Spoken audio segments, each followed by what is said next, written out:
What is up guys, Londrick here, and now I'm back with the current wrestling Q&A.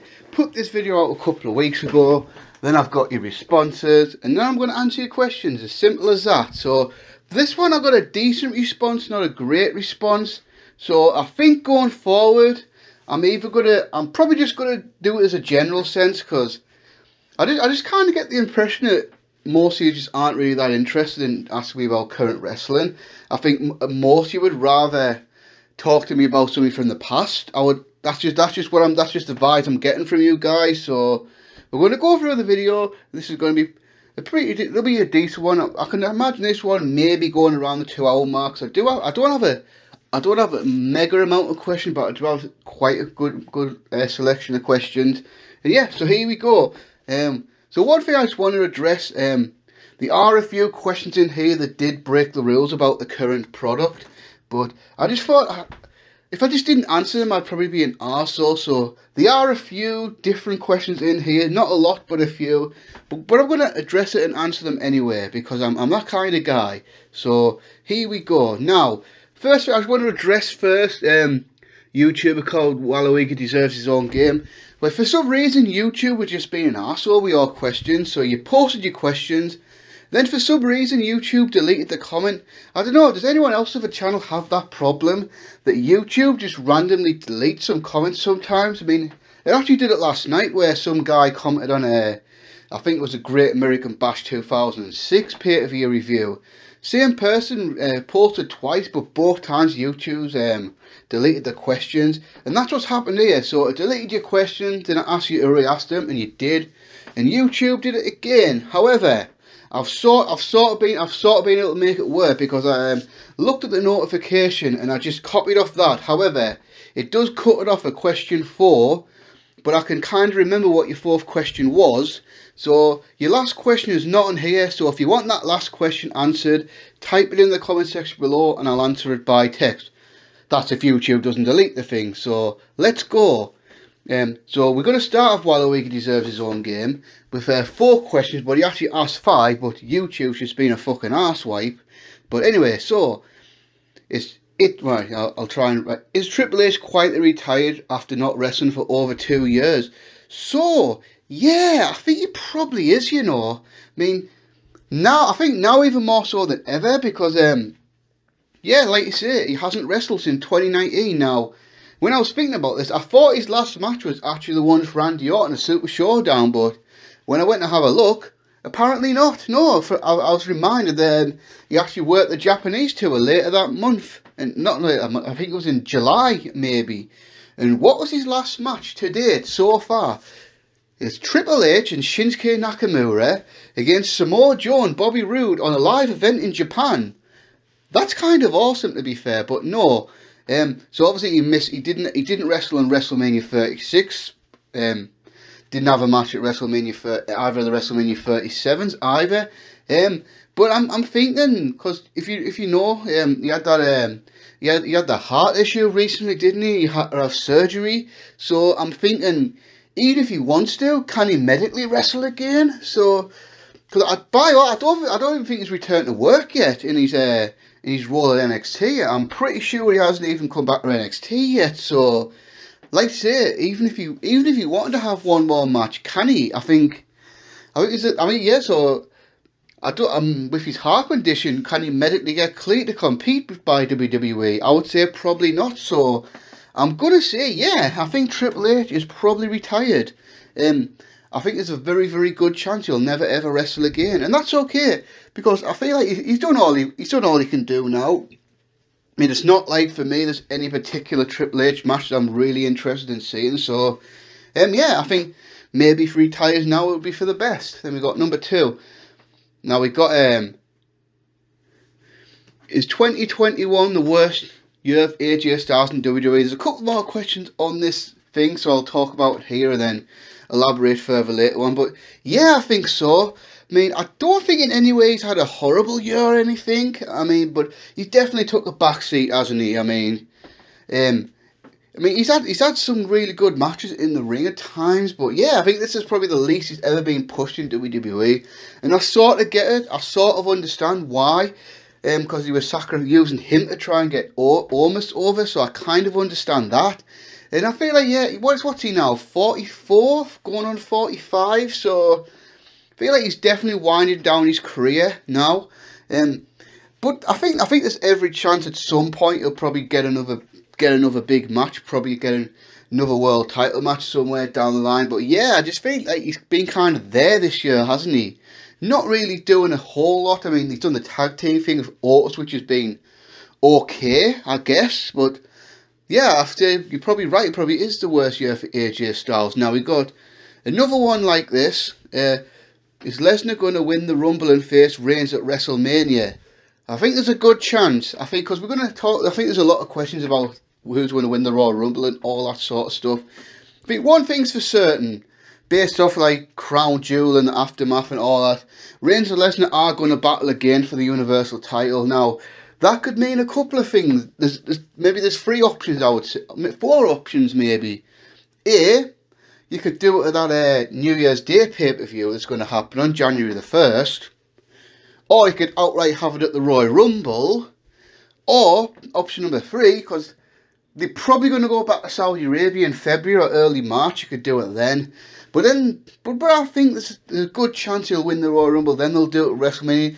I don't particularly want that, but I think that is a direction they could go in. So yeah, I think there's a very, very good chance. And this question got cut off, but I think I remember what it was. What's next for Edge? I believe that's what he said. But if that's wrong, please correct me.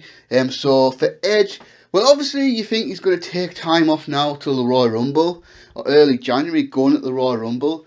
And I feel like, let's go back to what we talked about earlier. I think like what's next for Edge is a big feud with AJ Styles in a WrestleMania match.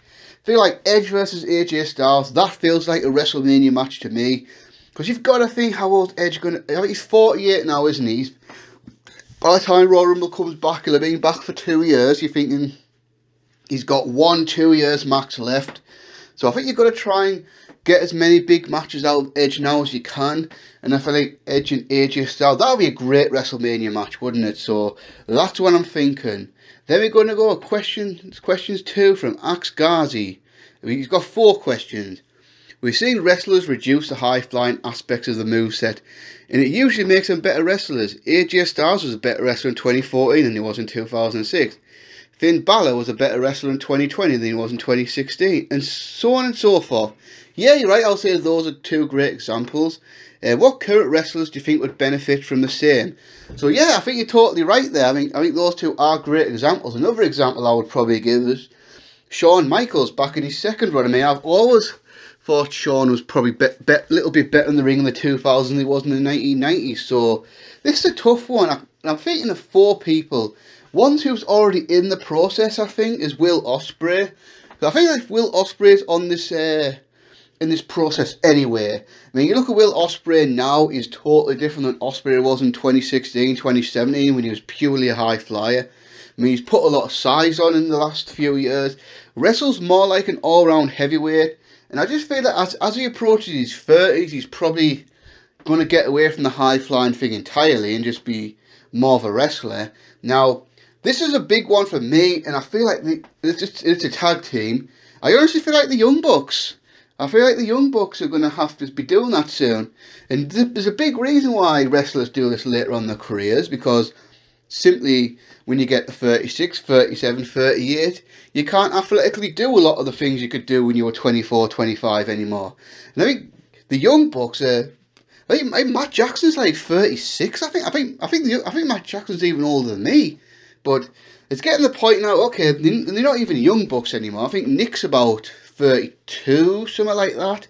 But yeah, I feel like as they start to get older and become the veterans now, I feel like they'll start slowing the style down and having more wrestling in the matches. And I think they'll be a lot better off for doing that. So those are the big ones for me. And another one, this will be a few years down the line because I still think he's got a lot left in the tank as a high flyer. Ricochet. I feel like Ricochet's... He's a good enough technical wrestler to make it work, I think. I think he's a good enough... I think he's a good enough wrestler that he can do what Balor and Styles have done and slow his game down later on in his career and then be a much better all-round wrestler because of it. So, those are the four ones I can really think of: Ospreay, the Bucks, and Ricochet. Then we got, can you book a short-term CM Punk and Punk and Bryan versus Young Bucks feud? Yeah, easily. I feel like an ideal place to do, because AEW are actually very good at booking mini feuds. I feel. I mean, like some of the stuff they built for Dynamite Grand Slam and stuff like that, and some of the stuff they've done for the Fyter Fest and things like that. And yeah, they're very good at booking a 3 or 4 week feud, and this one's pretty ideal. So, I think there's a TBS TNT special, and it hasn't been announced yet, but it looks like it's going to happen on January the 8th, Battle of the Belts. So yeah, basically you can have the Young Bucks target Danielson 1 week, then the next week they can target Punk. So this is all pretty basic elementary stuff. It doesn't have to be complicated. Then basically CM Punk and Daniel Bryan band together to take out the common enemy in the Young Bucks. Maybe they can Punk and Bryan can have a couple of tag team matches of a couple of random teams, like maybe the Butcher and the Blade, or maybe Private Party, just to get them some solid wins. And that can lead into a big match with the Young Bucks on the January the 8th show. And I would actually have the Young Bucks go over, because you could really sell the fact that, yeah, Punk and Bryan are better individuals, but Young Bucks have that tag team cohesion and they can get the win. But yeah, that would be an absolutely tremendous match though. I think even CM Punk mentioned that as one of the matches he wants to have in AEW. And yeah, it's going to be great. Then we go, okay, why do you think WWE sucks so bad at booking women like Sonya Deville and Liv Morgan, who should definitely be higher than they are right now? So, correct me if I'm wrong, but this is what I've kind of taken from what you're saying. So, are you saying WWE books the women worse than the men? Because I don't really think that's true. I mean, I know you've said them as women, and you might not mean it in a general sense, but I feel like they book certain men just as bad as they book the women, so I don't think this is really a gender-specific issue. But we'll talk about these two. Yeah, I think it's just a problem in general. They suck at booking people in general, because there's no short-term planning, and then Vince just changed his mind, and the women has to rewrite things. So Liv Morgan, this is a great example of Liv Morgan. So, okay, right now, Liv Morgan's about to face Becky Lynch for the Raw Women's title, right? But wouldn't it have made sense for WWE to actually give Liv Morgan a push before they put her into this position? Because what the hell was Liv Morgan doing for the past 3 or 4 months?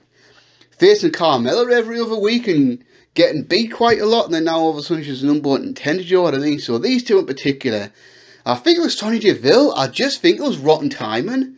I feel like if the whole situation with the house robbery and all that sort of stuff didn't go down, Sonya Deville would have been, I think she probably would have won one of the belts by now. So I feel like WWE was probably going to push Sonya Deville, but all the personal stuff happened and she had to go away from TV and all that to sort all this shit out.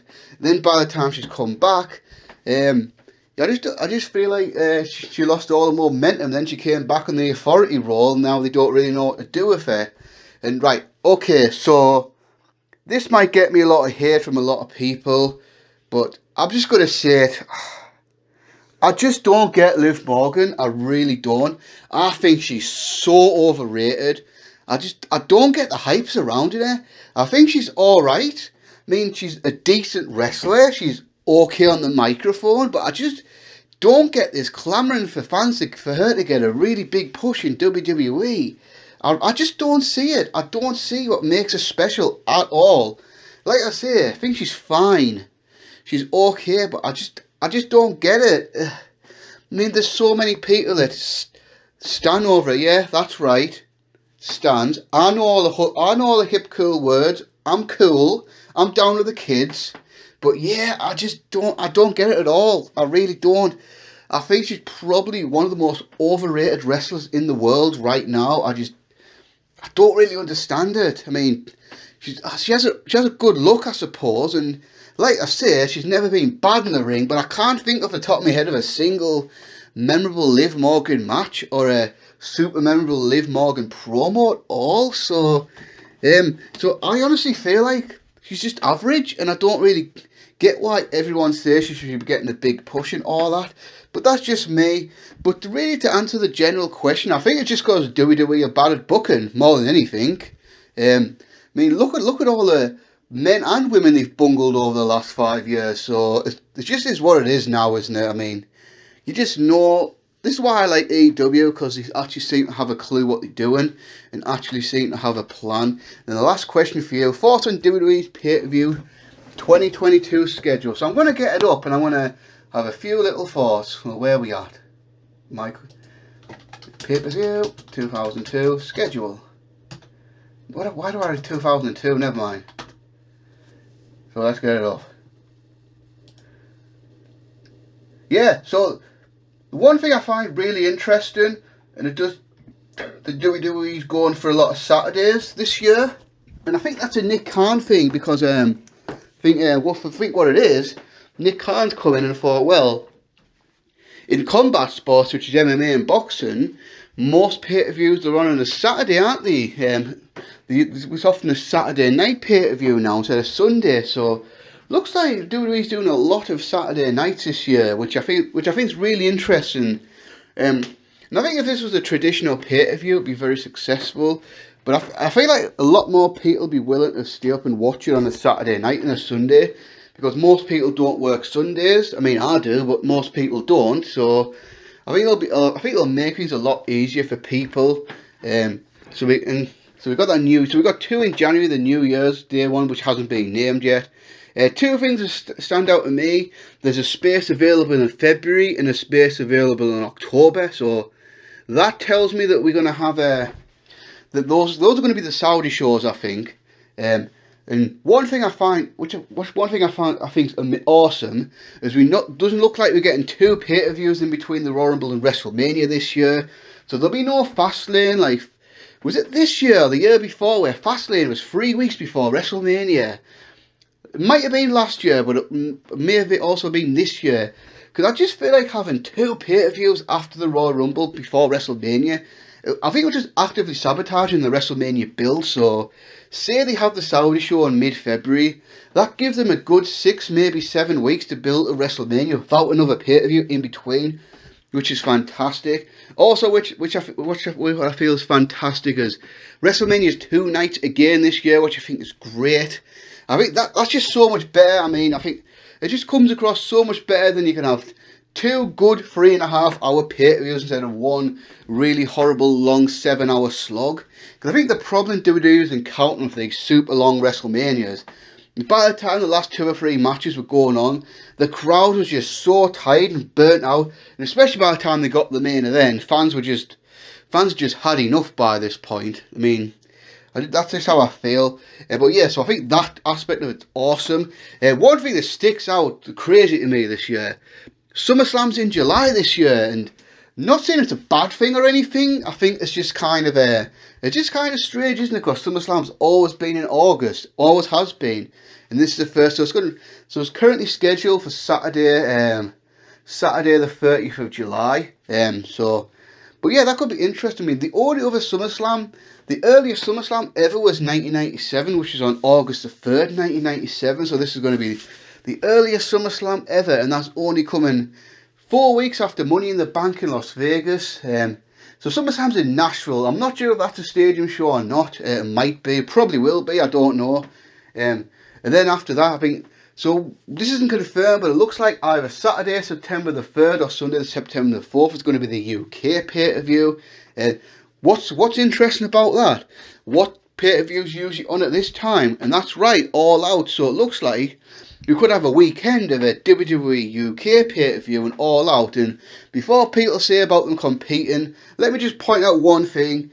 If WWE does go to a pay-per-view in UK, it won't be head-to-head, because if it's going to be in the UK, it'll be started at either 7 or 8 o'clock UK time, which will be about, I think, 2 or 3 o'clock in the afternoon in the US. And then, of course, the All Out pay-per-view would be in American time, so for me that would be 1 o'clock in the morning. So if you want to watch both, you could easily watch both. And then obviously Survivor Series. And again, what I think is really interesting, well, not that interesting really, but just an observation, for this year, next year, it doesn't like we're going to have a December pay-per-view, which again, I feel is actually quite good, because how pointless are most of those December pay-per-views? I mean, traditionally the December pay-per-view is probably one of the most least interesting of the year. So how many pay-per-views have we got? We've got 1, 2, 3, 4, 5, 6, 7, 8, 9. So then you add the 2 Saudi shows which haven't been announced yet. So it looks like we're having 11 pay-per-views this year, which I can't. So yeah, I think that it's quite interesting, really. Then you said I can't think of a 5th question. Sorry, man, but that's all right. You don't have to. You don't have to ask me 5. 5's just the limit. So that's totally cool. Then we got one question for Honor the Art. If you were to start a wrestling company and had to book a 7-match card for your first pay-per-view using active wrestlers, what would the card be? Well, this is a great question, but I think I've got a good answer. So what I'm going to do is try and use matches that haven't happened before or haven't happened a lot of. So if I can only use 7, I'm going to try and have different styles on this show as well. So first up, we're going to get a 6-man tag team action. And that's going to be the Super Click, Adam Cole and the Young Bucks to face the New Day, Big E, Xavier Woods, Kofi Kingston. You can start off with a chaotic 6-man tag team match. I think that'll be an ideal opener. Match number 2 for the women's side. Now this match has happened before, but never on a WWE pay-per-view. And that's going to be a fatal 4-way match with the 4 horsewomen, Becky Lynch versus Charlotte Flair versus Sasha Banks versus Bayley. I feel like this match will eventually happen at a WrestleMania, you've got to think. Don't think it'll be this year because of the brand splits and all that, and I don't think Bayley will be back in time for WrestleMania this year. But you think eventually, this is going to be a WrestleMania main event eventually. But so then match number 3, we're going to have a technical wrestler match now. I feel like that you go for a 2025 technical wrestler match. Bryan Danielson versus Zack Sabre Jr. I think that would be awesome change of pace. Have your technical wrestler match on there. Then you can follow that up with a wild brawl. And this, to me, if you want to see 2 big lads just beating the fuck out of each other, you've got to go with Brock Lesnar versus Walter. This is a dream match of mine right now. If this ever happens, I think I'll lose my shit. I mean, I want to see this match even much more than I want to see Brock Lesnar versus Bobby Lashley. But God, this match will fucking rule, won't it? Then now we're going to have Now we're going to have the Legends match. We're going to have an Icon versus Icon match. Now this guy, I suppose technically isn't totally active right now, but he has wrestled this year, and that's going to be John Cena facing Hiroshi Tanahashi. Just feel like this match would be off the chart. I mean, this is obviously in the 2000s, the face of the WWE against the face of New Japan. Both now have become icons in their company. And I think this would be an awesome showdown between Cena and Tanahashi. And then we're going to go for what will be 2 amazing wrestling matches to close out the show. So Kenny Omega to face the current IWGP Heavyweight Champion Shingo Takagi. But wow. This match has never happened before because Omega and Shingo have never been in the same promotion at the same time. But if Omega ever goes back to New Japan, I feel like this is a match you've got to do at some point down the line. Omega versus Takagi, this would be an absolute classic, wouldn't it? And then the main event, which would be an amazing match, but would also be a big time match as well. Roman Reigns versus Okada. I mean, you got to think, the 2 golden boys of the company. Both guys got the big pushes around the same time. Both these guys supplanted Cena and Tanahashi as the faces of their company. I mean, I know Okada hasn't really been the champion for 2 years, but I feel like I still always consider him like the guy in New Japan for that entire time. And now he obviously Reigns as a heel now, so now you've got the babyface Reigns versus the babyface Okada versus the heel Reigns. Yeah, I think that'll be an outstanding. I think that'll be a pretty damn good card, wouldn't it? So now we got Origin. Has modern wrestling with high flying and 450 super kicks inziguris gotten overused and unoriginal? Oh, absolutely, 100%. I feel like the problem is, I think this is a big problem with takeovers that was happening down the line. When the first, second, I think AEW has had the same problem in their pay-per-views. So when the first, second and third match have all these dives, all these crazy super kicks, all these crazy moves, all these crazy fast-paced matches, by the time we get the main event, the fans aren't that impressed anymore because the fun has kind of been stolen now. And now now it's like the main event guys come. Now what you do? And you didn't even mention the biggest offender of them all. You didn't mention the goddamn Canadian Destroyer. I mean, that's the one for me. I can deal with dives, but I feel like if you're doing loads of dives in a match, make them count. Do 1 or 2 dives in a match maximum. Obviously high fly moves as well. And then, but the Canadian Destroyer, what the hell? When did this trend happen? I mean, when I first saw the Canadian Destroyer and Pete Williams did it in 2004, that was one of the coolest moves I'd ever seen. I mean, yeah, it kind of looked phony, but damn if that did not look super cool. But now, it's a transition move. Like, and then they do it on the floor and people kick out of it. Then they do it off ladders through tails, and that's not the finish of the match. And even people like Dustin Rhodes do it. Like, what the hell? But oh god, yeah.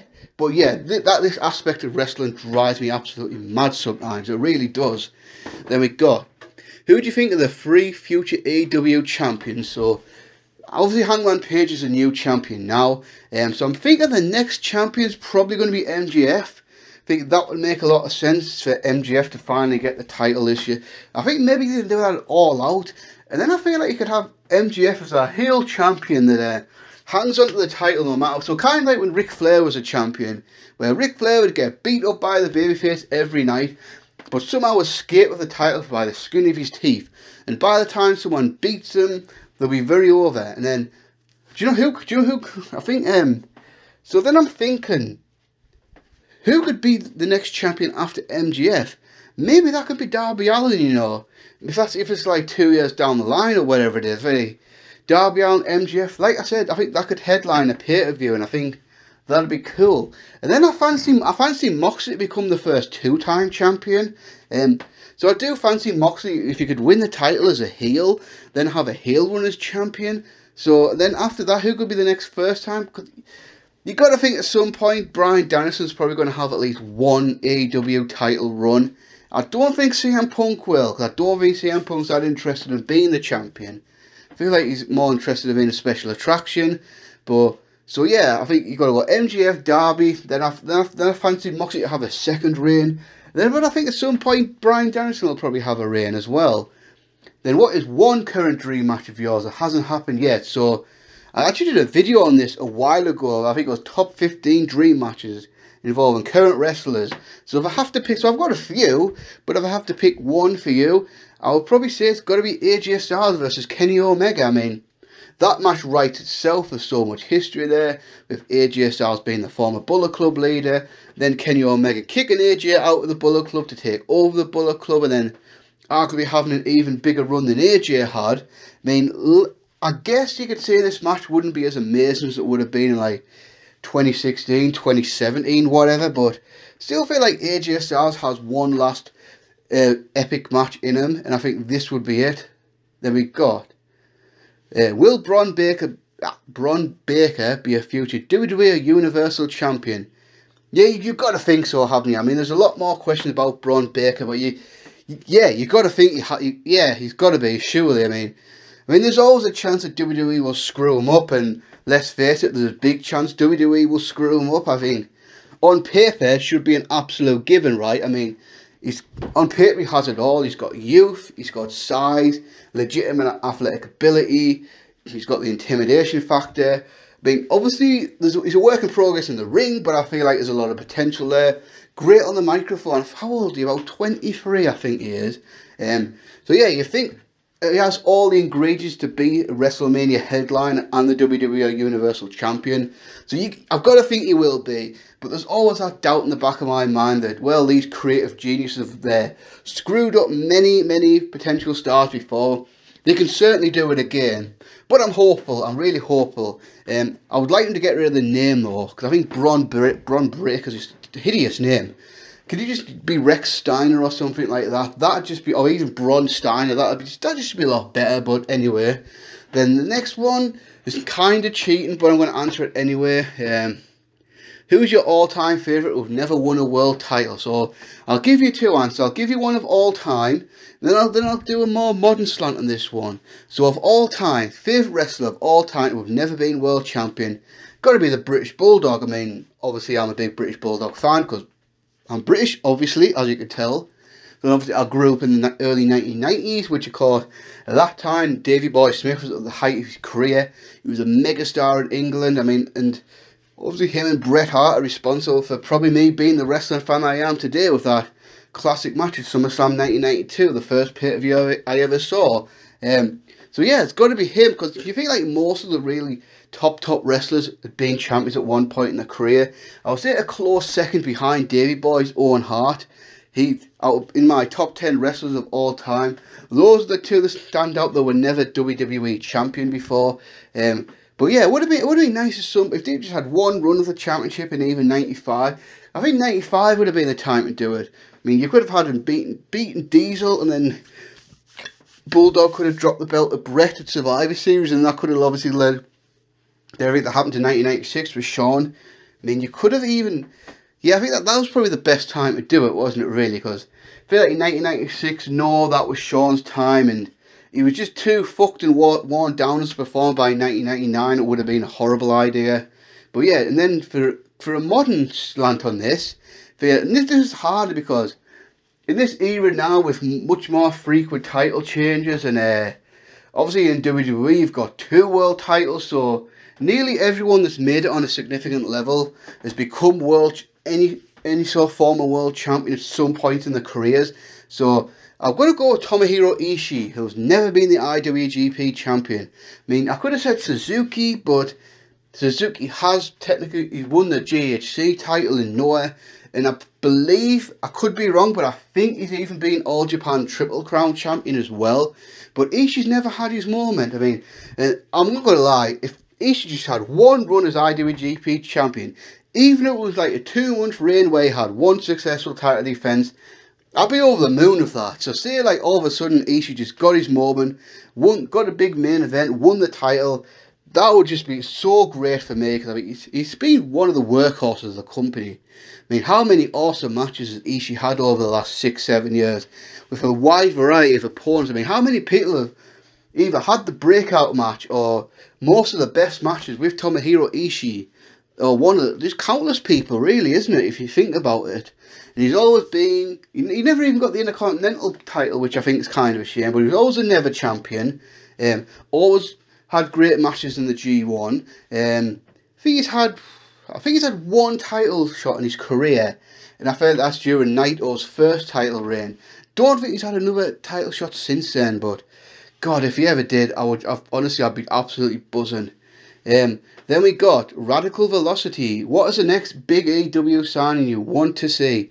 So this is an easy question now, because you asked this question before the mass releases of last week. So I think Keith Lee's got to be the one, hasn't he? I mean, he's been released by WWE. He's now available. So you think him going to AEW is a no-brainer. For me, I'm not that bothered about Bray Wyatt going there, because I just don't know what he would do. Strowman, not really interested in that. But yeah, I've got to say Keith Lee. Then we got who would you have take the title of? Adam Page, and Bret assuming he won the title of Full Gear. Yes, because this question was asked before Full Gear, and of course he did win the title. So as I said earlier on in the video, I feel like yeah, MJF's got to be the guy, hasn't he? MJF should be the next champion, I feel. But I don't think Page has to be champion for a super long time, because I feel like the chase is over and he's got his moment now. So I think if MJF wins it over this, I think All Out would be the perfect time to do it. Have Page have a decent run, and then I think MJF to be the next champion. That seems to be a no-brainer for me. And then we go. Do you think Roman Reigns' character is getting stale? If so, how would you change it up? I was surprised to say no. It's weird, like, because he's been champion for over 400 days. I actually think he's just beaten Punk's record, like, the other day. Not record, but Punk's reign. But yeah, now he's been champion for well over 400 days, and yeah, I don't even think. I think what's crazy about it doesn't feel boring. Like, I don't feel like, oh God, he's still the champion. Are they ever going to end this reign? So no, I really don't think it is that still. I think the Brock Lesnar feud's helped him out a lot, actually, because up till now, like, Roman Reigns was a super heel, like super dominant heel. He went through all of the opponents, and now Brock Lesnar, a super babyface, has come back. Someone as powerful, or even maybe more powerful than Roman Reigns.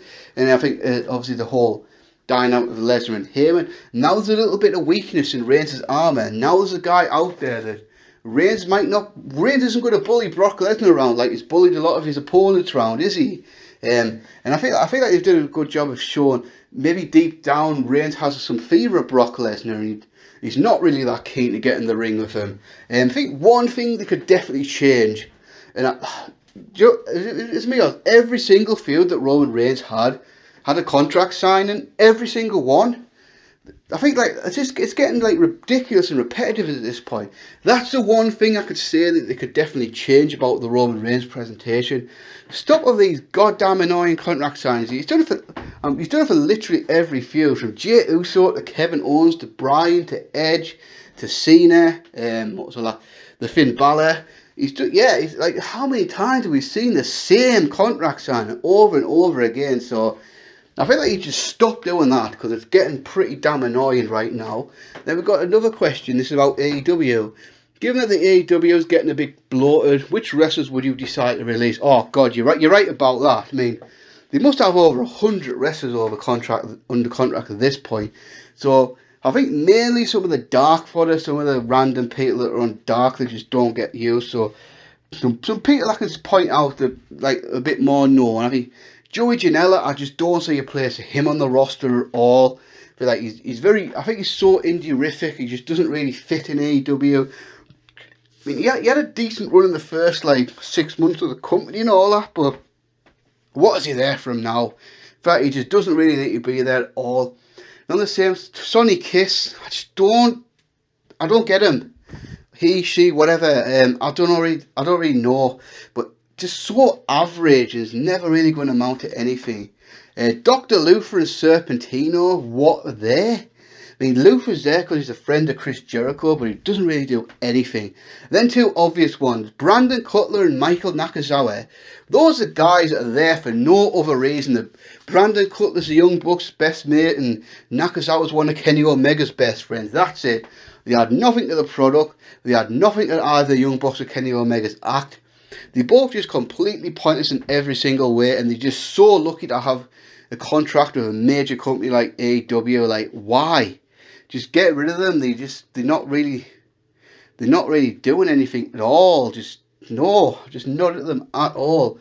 Then I think some of the women are just really, really average. Like, I just don't get the Abaddon at all. I just don't really rate her that much, Big Swole, what has she done over the last few months? Nothing. Why is she still there? I don't really rate Chris Statlander. I feel like she's pretty overrated. And here's one for me, not a big name, but a fairly big name. I feel like Jake Hager. I mean, I don't think he really adds anything to the product. I think they've got big guys that are much better than him and younger than him. I mean, for me, has he really improved since he was Jack Swagger in WWE? Not really. I mean, he's pretty much the same as he was when he was Jack Swagger. Oh, Ryan Nemeth, Dolph Ziggler's brother. I mean, if your whole act is to look like Dolph Ziggler, act like Dolph Ziggler, and wrestle like Dolph Ziggler in 2011, then he's done a very good job, but why is he even there, really? Why do they even want Dolph Ziggler's brother on the roster when he's just basically a light version of what Dolph Ziggler was 10 years ago? You know what I mean? So that's a guy I could definitely cut loose. And then who else? Mike Seidel, what does he add to the product, really? Not much at all. I mean, I get keeping Matt Seidel around because he's a really good veteran and he's useful for putting over talent and stuff like that. And you can obviously have him work with Dante Martin and people like that and teach them a few things and that. But I just don't get Mike Seidel being there, really. And then who else? Yeah, that's about it. I mean, there'll be more, but those are the ones I can really think of right now. Then what has been the stupidest decision AEW has made so far? So if you're going to talk this year, I think the history of the company is good. Do you remember that segment where Dark Order just beat everyone up? I think it was the last Dynamite of 2019. That was just such a horrible segment. He's probably the worst segment AEW's done so far. And I think that's the one where Tony Khan called in the guys and said, look, we can't ever have a show like that ever again. And then they improved from there. But this year, I feel like it's booking the exploding barbed wire death match of Kenny Omega and Jon Moxley and not doing a proper explosion. So it's like when Tony Khan got questioned about us, it's like, Well, what did you expect? I delivered what you expect. It was like, no, mate. You promised us this crazy fucking death match with this mega explosion at the end. What we got, though, was a bloody... It was like a school project's fireworks display. Not even a good one at that. No, that's what it basically looked like, a little tiny firework display with some sparklers in there to add in as well. So it's like, you either do this stipulation right or you just don't do it at all, because that marred what was actually a really great match, in fairness. Up until the ending, the match was actually pretty damn awesome, and that Revolution pay-per-view was pretty damn good, but having the show end like that on a complete whimper, the fans didn't really remember how good the pay-per-view was, or even the match.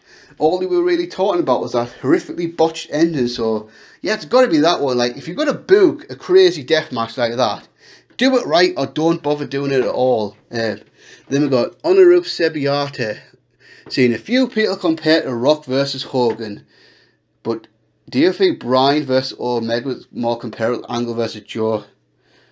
Seriously? Seriously, people are comparing Bryan versus Omega to Rock versus Hogan.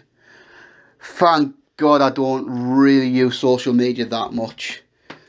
That's actually... I feel like just throwing up my mouth right now reading that. People honestly think comparing Bryan versus Omega to Rock versus Hogan. Fucking hell. Right, this actually annoys me about some AEW fans. They needlessly overhype the shit out of this. I mean, this match was amazing, but to compare it to one of the most iconic matches of all time, what the hell? I mean, let's be like, I'm a fan of Bryan Danielson and Kenny Omega, but Bryan Danielson is not The Rock. Kenny Omega is not Hulk Hogan. This match, it's just not the same thing. It really is an apples and oranges thing. But yes, to answer your question, yes, it would be more like Angle versus Joe Genesis. I think that is a much more accurate description. But good God, that's people. Oh God, I can't even wrap my head around this. People are really comparing Rock and Hogan to Bryan Omega. Okay. Would Cena, Orton and Lesnar in AEW actually be the Hogan Hall Nash equivalent that AEW fans are looking for?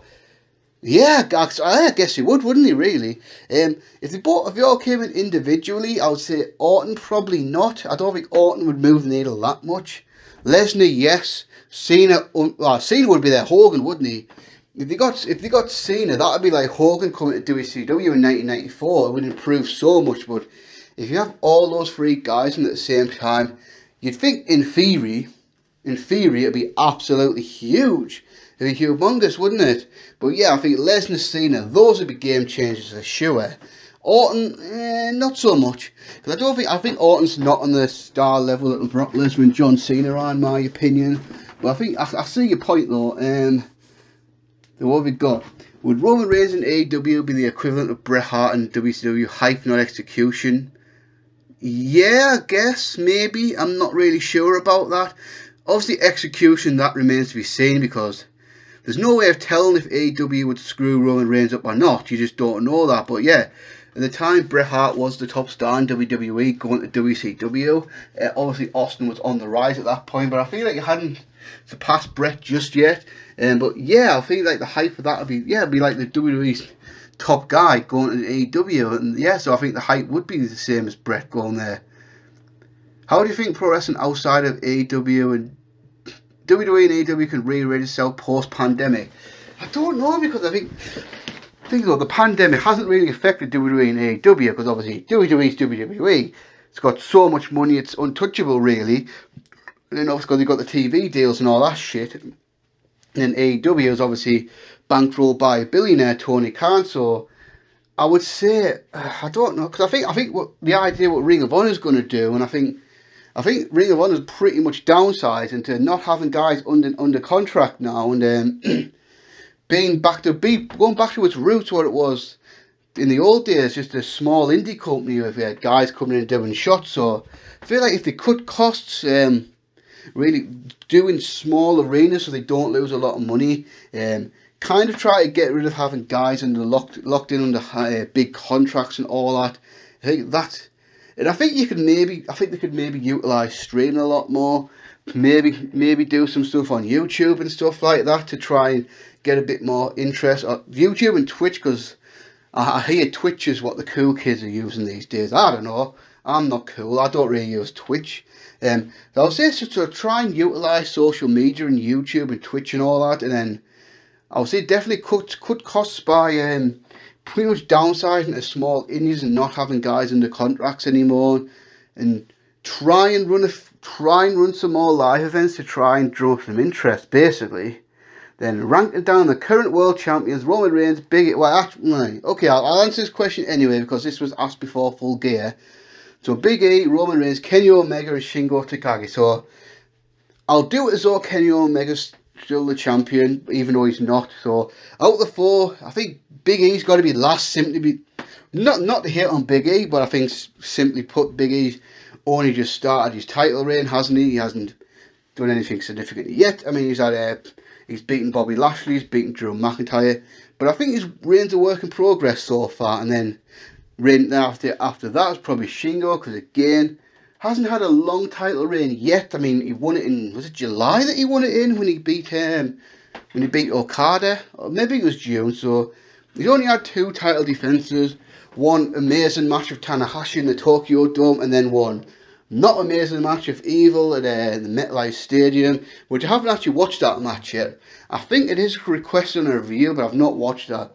Then of course, you've got to think, oh no, sorry, I'll tell a lie. Beat Zack Sabre Jr., didn't he? Yeah, Power Struggle, forgot about that one. But you got to think he's probably going to drop the title at either one of the 2 Wrestle Kingdom shows. I think he's probably going to lose it to Okada, if I'm honest with you. So he'd be number 3. Then now, who's Kenny Omega, Roman Reigns? This is a big debate, isn't it, with WWE and AEW marks? Who's the best out of these 2? And I'm going to go for Omega 2 and Reigns 1. In the ring, Omega's been great, but I think Reigns is a whole package. Awesome in the ring. I think he's been so consistent as well. But I think what has put Roman Reigns above Kenny Omega is the promos and the storylines and the character work that Reigns has been doing has just been so much better than Kenny Omega's. I think in ring performance, they're both comparable, but I just feel like Reigns' promos and character work edges Kenny Omega out just a little bit, which means Reigns is the best world champion in wrestling right now. Then we got Bill Keys. Favourite match so far this year. So I have to pick one. I've got to go with Walter and Dragunov from TakeOver 36. That's epic. I mean, I just love that match, and I love the match he had last year as well. I feel like the 2020 match he had was a little bit better, but this match was amazing too. Just a culmination of a great story and just a badass fight between 2 warriors. And thankfully this got a crowd. I mean, kind of wish it got in a big arena like the older takeovers and stuff, but we did get a crowd in the CWC, which is good, and it deserved a crowd as well. Or in an ideal world, if things had happened that way, I would have loved to have seen this anywhere in a big crowd anywhere in Europe. That would have been awesome. But yeah, I think Walter Dragunov for me is my favourite match of the year so far. There we go. Which 5 opponents outside of AEW would you like to see face Bryan Danielson? Well, funny enough, Minoru Suzuki was one of them, but because Tony Khan's just that sort of guy, he booked that match for us in a Rampage buy-in. So we've seen that match and it was great. So if I had to pick 5, the first one that springs to mind is Zack Sabre Jr. I mean, I hope we see this match sometime in 2022. Whether that's in the United States, or whether it's in Japan, or even if it's somewhere in the UK and Europe. That'd be pretty amazing. But yeah, you got to think, for years Bryan Danielson was the best technical wrestler in the world. Then obviously over the last few years, Zack Sabre Jr. has kind of taken that title from Bryan Danielson. I mean, part of these 2 did wrestle back in like 2009. In, I want to say it was WXW, I think, the German promotion, I believe. I could be wrong about that. But this match has happened before, right before Danielson went to WWE. And Zack Sabre was just a young guy trying to find his way into business. But now you've got the old technical wrestler, Bryan Danielson, versus the current great technical wrestler, Zack Sabre Jr. And just let them have a wrestler match. If they want to go 40-45 minutes, let them do that. I mean, that match would be pretty unbelievable, wouldn't it, right? Then I think the 2 obvious ones, just for the iconic matches they would be, is Bryan Danielson versus Okada. I mean, if Bryan Danielson ever goes to has a match in New Japan ring, you think that would be one of the first matches he has.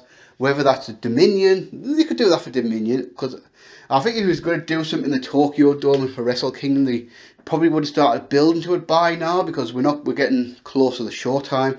So if they do that for maybe something like Dominion or something like that, or if New Japan comes, if New Japan ever puts that, because they were going to go to Madison Square Garden again in 2020, weren't they? But they couldn't because of the pandemic. So if they ever do that, they could do worse than getting Danielson versus Okada. And on the same token, Danielson versus Tanahashi, just because that would be a big match between two top main event level guys. Two guys, could you consider Bryan Danielson, Daniel Bryan a legend at this point? I'll probably say yes, you could. I mean, I imagine some people won't agree with that, but I think you could call him a legend. And then two matches. I think Jonathan Gresham, that's got to happen at some point, because Jonathan Gresham's kind of like a mini Danielson now in Ring of Honor. I mean, they've got the similar size and look and technical wrestling style and all that. Yeah, I think that'd be pretty sweet, the Gresham and Danielson, if that ever happens down the line. Because you got to think now, some Ring of Honor guys are coming over, like Jay Lethal's gone to AEW. You think Gresham's not too far away, right? That's got to happen, surely. I think that's pretty much nailed on that at some point Gresham will sign for AEW, and if he and Danielson have a match, that'd be sweet. And one more match, but it's a WWE one, but this can't happen until this guy's no longer under contract to WWE, and that's Bryan Danielson versus Walter. Wow, this could be the shit. I mean, you've seen Walter's matches with smaller guys like Tyler Bate and all that. You've seen Danielson's matches. Remember the matches Danielson had with Morishima back in Ring of Honor in 2007, 2008? I feel like this could be those matches, but better. But this would be the ultimate big man versus little man match for me. I feel like this match would absolutely tear the roof off whatever arena it's in. That match would be amazing. Then we got, which new faces of NXT 2.0 interest you the most, if there is any at all? I mean, I think the obvious one's got to be Braun Breaker, hasn't it? I mean, yeah, this guy has it. If WWE use him right, they've got a future main eventer on their hands. I mean, I'll be honest, I'm not really watching NXT 2.0. I'm just not that interested. But I'm kind of seeing little bits here and there. The other one, I don't think he's ever going to mount much, but I think Joe Gacy, I do like that gimmick of him just taking the piss out of SAW snowflakes, woke people. I feel that's just the gimmick's kind of silly, but it's pretty funny. But I don't think it's going to amount to much more than that. There already is, and I think like Haaland, who is the Parker Bordeaux, that guy's got a lot of potential. Then the new Uso brother, I can't remember his name, but it's the Uso's youngest brother, Rikishi's youngest son. I mean, you just got to think the logic that guy's going to get an opportunity, because he looks like the Usos, but he's got the build of Roman Reigns, and I think he's got a youth on his side as well. So those are the four that really stand out from what I've seen. Then who should take the belt off Roman? So who should take the belt off Roman, and who is going to take the belt off Roman? It's probably two different things. My gut tells me that Brock Lesnar's going to be the one to beat Roman Reigns, but I don't think that's good, and I'll tell you why. Because you've built Roman Reigns up as this super monster heel for over a year now. He is the guy. And then if the guy that beats the guy is someone who's already a bigger star than Roman Reigns is, who gets a rub there? I mean, Brock Lesnar gains nothing by beating Roman Reigns. Brock Lesnar's going to be a megastar regardless. So I did think, at one point, it was going to be Big E that was going to do it. I feel like that was set up to do that. However, Big E went and won the WWE Championship instead. So now I'm looking at the SmackDown roster, and I think there's only really one guy. And even this guy might not even be the ideal guy to do it, but I think he's probably the best option WWE's got under the circumstances. And that's Drew McIntyre, because Drew McIntyre is probably the number 2 full-time guy in the company, next to Roman Reigns. He's been a big push over the last 2 years. I mean, they had that amazing match at Survivor Series last year, if you remember. But if you also remember, Reigns did not beat McIntyre clean in that match. So they've got that in the back pocket. So if they did McIntyre versus Reigns at WrestleMania, that would be my WrestleMania main event if I was in charge, which obviously I'm not. So yeah, I think I would like to see Drew McIntyre be the guy to beat Roman Reigns. But I do think it's going to be Brock Lesnar.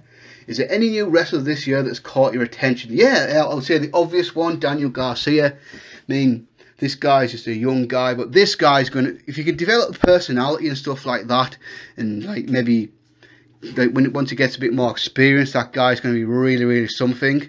Obviously, Bron Breakker, that's what I've obviously talked about him as well. I mean, that's an obvious one. He's going to be a star if WWE doesn't fuck him up, which they might. Going back, Dante Martin, feel like for the style that AEW does with that crowd, I feel like he's going to be one of the next really breakthrough superstars. When he gets a bit older, I mean, he's 21 now. I think the problem is he looks like he's about 15, so he doesn't look like intimidating in the slightest. So, and I feel like he's totally miscast as a heel right now. Don't really see him as a heel, but I feel like in maybe 4 or 5 years, this guy's going to be something. And this guy, he's not a new wrestler, but I've never really seen him until now as A-Kid. Who I've been watching on NXT UK over the past year. And I've been super impressed with this guy. I mean, this guy can fly, he can wrestle people his own size, he can go toe-to-toe with people bigger than him. I don't think he's ever going to be really a star or anything, but I feel like for that NXT UK brand, he's a really, really good guy to have on the roster. So yeah, that'll be about it though. Then we got Kevin Lenz. Is Kazuchika Okada overrated? Not to me, he's not. I mean, I can understand why people would say he is, but I personally don't think so. Just look at his track record over the last 10 years, or 9 years, however long it's been. How many epic matches is he? I mean, some of the best matches of the last decade. You've got to say most of them have been Okada IWGP title defences, right? I mean, I think you can see he's stale, and I think that'll be fair, because I just feel like simply he's being pushed to the top guy for nearly 10 years, so of course at some point in that time, he's going to grow stale. That's just the way it is, really. But yeah, I don't think he's overrated at all. If anything, I think he's probably legit to be one of the greatest wrestlers in ring performers of all time. I mean, I'll say of the last decade, he's probably been the best wrestler of the last 10 years for me. Yeah, it's got to be. So I don't find him overrated at all. Then what is the best NXT War Games match so far? Scott, I think it's the last one. The last one of Undisputed Era versus Pete Dunne, Pat McAfee, Danny Burch and Oney Lorcan. A close second would be the first one if Undisputed Era versus Sanity versus Authors of Pain and Roderick Strong. They've been pretty much all awesome, haven't they, really, when you think about it? I mean, the only other two were Undisputed Era versus Ricochet, Dunne and War Raiders, that was 2018. And then the 2019 was Undisputed Era again against Ciampa, Kevin Owens, was it Keith Lee and Dominik Dijakovic? I think. So I think they've all been amazing, haven't they? But the last one, the last year one, the 2021, that match was off the charts, like unbelievable. Like legitimately one of the best NXT matches of all time. So I would have to go with that one. Then we got, who is the person in AEW that you think will be the next big star? So I'm not going to say MJF because I feel like he's already on his way to becoming a big star.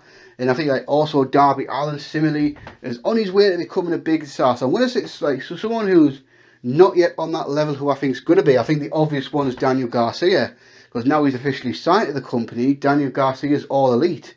Yeah, I think he's got to be the one that stands out to me. I mean, in the next few years, I think if AEW builds him up right, gives him maybe a great TNT title run, then let them have maybe a standout feud with someone like a Bryan Danielson or someone like that, or a veteran like Christian Cage who can put him over strong. Yeah, I mean, it's got to be Daniel Garcia for me if you're looking at that roster. What have we got? What has been Reigns' best title defense so far? Oh yeah, it's got to be the WrestleMania 37 main event against Edge and Daniel Bryan for me. I think that was obviously the WrestleMania main event. It was a classic match. So yeah, a close second was probably the either the Daniel Bryan match on SmackDown, where Reigns banished Bryan from SmackDown, or Reigns versus Jey Uso in the I Quit Hell in a Cell match back at Hell in a Cell last year. But those are the three standouts. I was going to say the Drew McIntyre one, but then I remembered, no, hang on, don't be daft, that wasn't a title match, was it? So the top three, Reigns versus Bryan versus Edge, Reigns versus Bryan on SmackDown, Reigns versus Jey Uso at Hell in a Cell 2020. And then we've got, who's the worst current wrestler in the world? I don't really want to hate on anyone, but just and she's been released by WWE now, so who knows if she's going to wrestle again in the future? That's just Nia Jax. I mean, she just sucked, didn't she? She's been a wrestler for quite a long time. She was never good. She was hurting people left, right, and centre, sloppy in the ring. Got to be Nia Jax for me, the current worst wrestler in the world. And I'm not glad you lost a job or anything, because I think that's a pretty harsh thing to say. But I'm just kind of made she last in WWE as long as she did. We'll see what the future holds for her, but yeah, I've got to go with her. As far as like push wrestlers, not just people that has like one match and stuff like that. So it's got to be her. Then we got Yasin BJK683. Yeah. So do you think AEW can have high ratings and WWE one day? No, I don't think so. I just don't think so at all. I mean, you got to look at AEW now, so I just kind of feel like this is. I just don't think they're going to grow the audience much more than what it already is. So once the crowds came back and then they started getting to over 1 million for Dynamite, then especially when Punk and Bryan came in, so for certain shows they'll get big numbers like Dynamite Grand Slam and CM Punk's debut at Rampage, stuff like that will pop a rating. But since then, they've in the last like 3 weeks or so, they've dropped back into the under 1 million. So the average is about 900, or the average the average like 900,000, like then like low 1 millions. I mean, so then do you see AEW really, especially in the like media future, maybe 5-10 years from now, maybe the audience will build, but I don't really see them doing much bigger than what they already are. I mean, they'll definitely not be able to beat SmackDown, because one, SmackDown's the A show, it's on Fox. SmackDown's getting on the average low 2 million to 2.5, so like 2 million to 2.5 million a week on average, and I think that's beyond AEW. I really do. As much as I personally love AEW, I just don't really see it getting to that level. I think Raw, it's conceivable that it could happen, because AEW's best ratings to Raw's worst ratings, the gap isn't that big, but so I think that is possible, but I would still say that's unlikely. So I've got to say no to that one. As much as I think it'd be kind of interesting to see how WWE would respond if AEW was getting the same numbers, and don't go, but the demos. Don't start that. I'm talking about total viewership here. I just don't see those don't get into WWE's numbers. Then if you could have one AEW versus WWE dream match, what would you book? So I alluded to this one earlier in the video. If I could book one AEW versus WWE match, gotta be Omega versus Styles. Has to be. I mean, that is the match.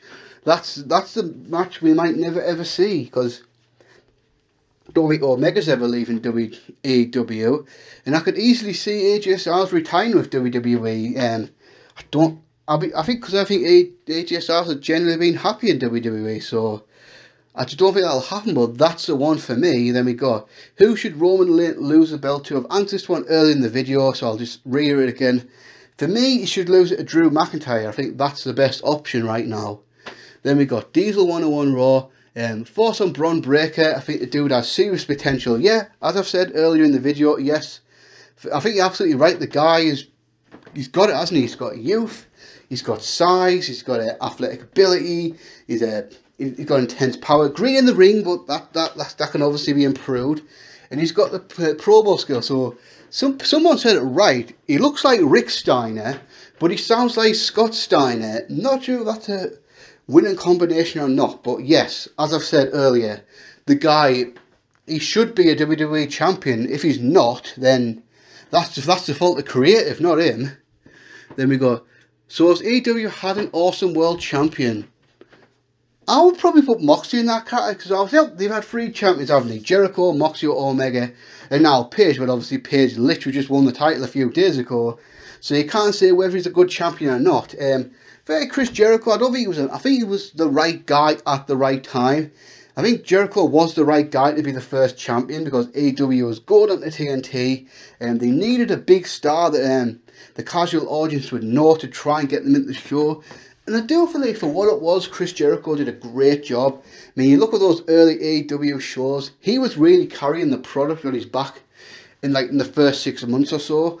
But then I would say Moxley's the best out of the three so far, and I would say overall he did a great job as champion, because like Drew McIntyre in WWE, he was the guy that had to carry AEW through unprecedented times of no crowds and all that, and he had to try and make something of his title reign with no fans there.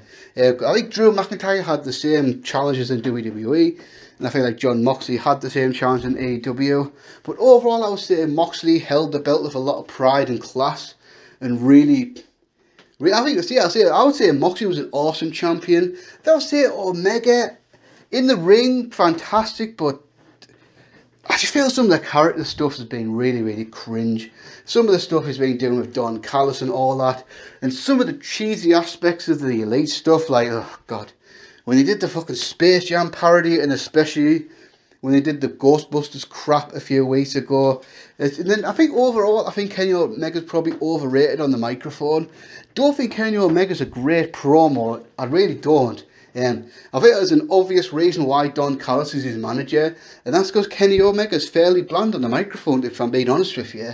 So I think he's been a very good to great champion. But I'll say if any of the AEW champions could be described as awesome, it would be Jon Moxley.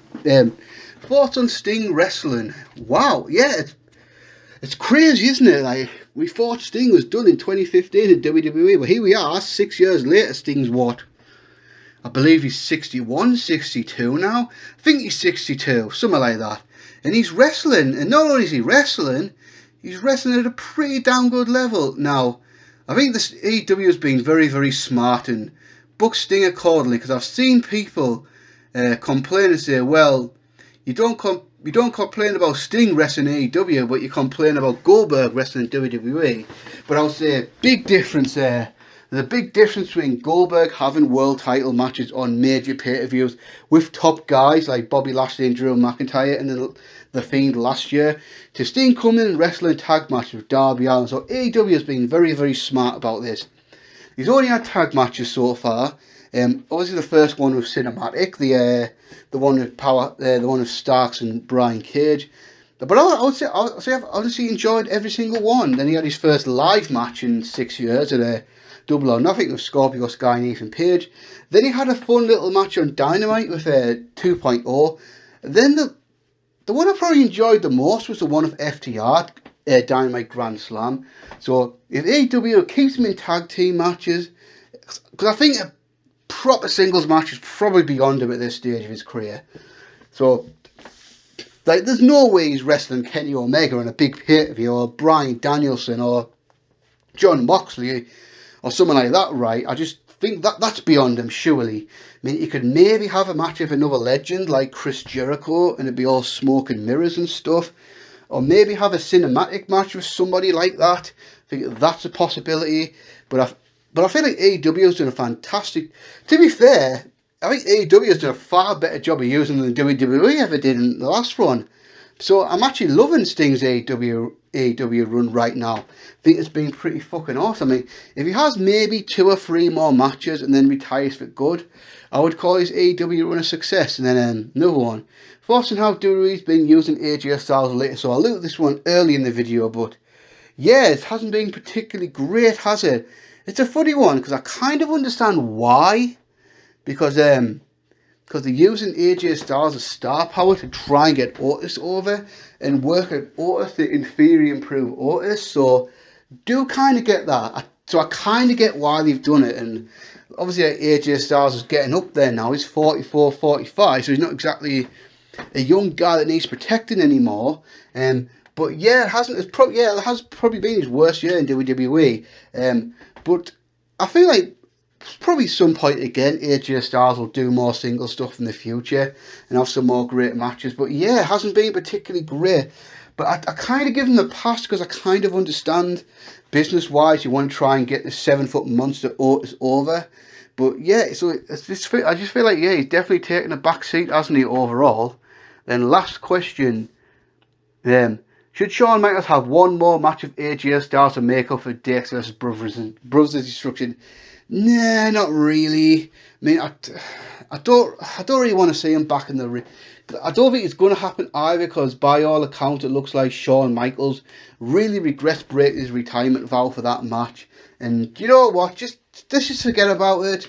I mean, in my brain I kind of like think of that match. I just kind of not count that match because it was such a disaster.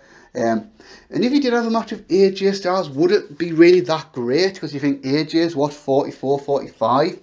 And does Shawn Michaels have that kind of match in him? How old is he? I think he's 55 now, I believe he is. So does he really have that kind of match in him at this stage of his life? Probably not. So even if he did come back and wrestle AJ Styles, would the expectations be so high that they couldn't really live up to it? I would probably say yes to that. So, you know what, for me, just forget about the Brothers Destruction match, and I don't think there's any need for Shawn Michaels to wrestle again.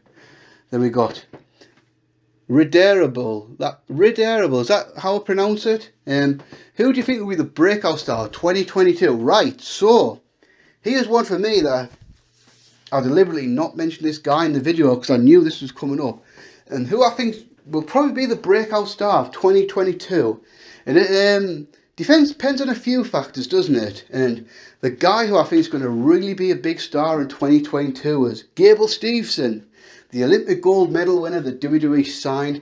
And if you notice, he was drafted to Raw, so this guy is going to bypass NXT, go straight to the main roster. Mean on paper, WWE has another Kurt Angle or Brock Lesnar on the hand, but it does depend on a few factors. Is he ready? I mean, yes, Kurt Angle and Brock Lesnar got pushed very, very fast, but you've got to remember two things. Brock Lesnar spent at least a year and a half in OVW before debuting in WWE. And Kurt Angle, while not in developmental, was sent out to Memphis for a few months, and then he was wrestling dark matches on TV for most of 1999 before he debuted a Survivor Series. So Stevenson, I've got to think he's probably going to have his first match at WrestleMania, or maybe the Royal Rumble, might be in the Royal Rumble match. Then you've got to think, so there's that factor. Is he ready? Does WWE actually have a clue what they're doing? I mean, will WWE screw it up? They might fuck it up, mightn't they? I mean, they fucked up a lot of potential stars over the years. And obviously the concern they've got Braun Breaker. I have the same concerns with Gable Steveson. And at 21 years old, will he have the maturity to handle it? So I think the physical aspect, that shouldn't be a problem. The guy's a legitimate athlete, Olympic gold medalist. You think the physical aspect of wrestling, he's going to pick that one up quite quickly. But if he's got charisma, can develop a character, I think there's potentially no stopping the guy. I think the guy could be the next Brock Lesnar or Kurt Angle, that guy that just shoots right up the card, the guy that's a champion with his first year or two in the company. You got to think at 21, this guy I honestly feel like this guy has a legitimate shot at breaking Randy Orton's record of being the youngest world champion. So to do that, he's got to be WWE Universal Champion within the next 3 years. So by late 2024 or early 2025, and I've honestly got to think he's got a legitimate shot at doing that. So that's the one for me to keep your eye on in 2022. Gable Steveson. Watch and remember it was me who said he was going to be the breakout star. That do you think Big E will have a great title reign, or will it be underwhelming? I'll probably say neither. It's not going to be a great title reign because I just don't think it's going to be. But I don't think it'll be that underwhelming either. I think it'll be one of those ones in the middle. He'll have some good matches. He'll have a couple of good feuds. Cause it looks like his next challenge is going to be Seth Rollins, which I'm expecting to get through that. And as it looks like, because it looks like Kevin Owens may be leaving WWE in January, and WWE may be using Kevin Owens in the same way that they used Chris Jericho in 2005 to put over Big E in a major way before leaving. So you think if you get through those two, and then after that, I'm not sure about that, but so I think you'll have one of those reigns where, yeah, this was a good title reign, wasn't a fantastic title reign, but I don't think it's going to be one of those reigns that are going to be remembered for years to come, and I don't think it's going to be one of those reigns that people shit on. So I think it'll be sort of the same level of a champion that Bobby Lashley was. Because I think Bobby Lashley was a good WWE champion. He wasn't an amazing WWE champion, and he was far from a horrible WWE champion. So I feel like the truth is going to be lying somewhere in the middle between great and underwhelming. So it'll probably be good, just not great. Then we go That's a good one. This is a hard question actually as well. Who do you think will be the next WWE wrestler to win a world title for the first time? That's a very, very good question, because you're looking at the landscape right now. WWE hasn't really done a very good job of elevating people to that next level over the last few years, have they?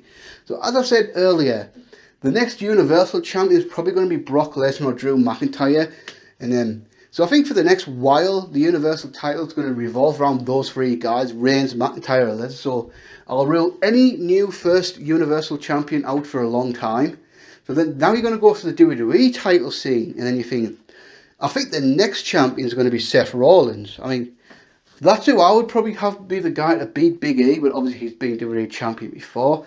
So I think the only two that really have a chance, unless someone comes through from NXT and immediately gets shot to the top, I think the only two guys that have a legitimate shot is probably Riddle. Matt Riddle has a decent chance of becoming the next first-time WWE champion. I mean, he's probably been one of the best NXT call-ups over the last few years. I mean, the storyline of Randy Orton's been good.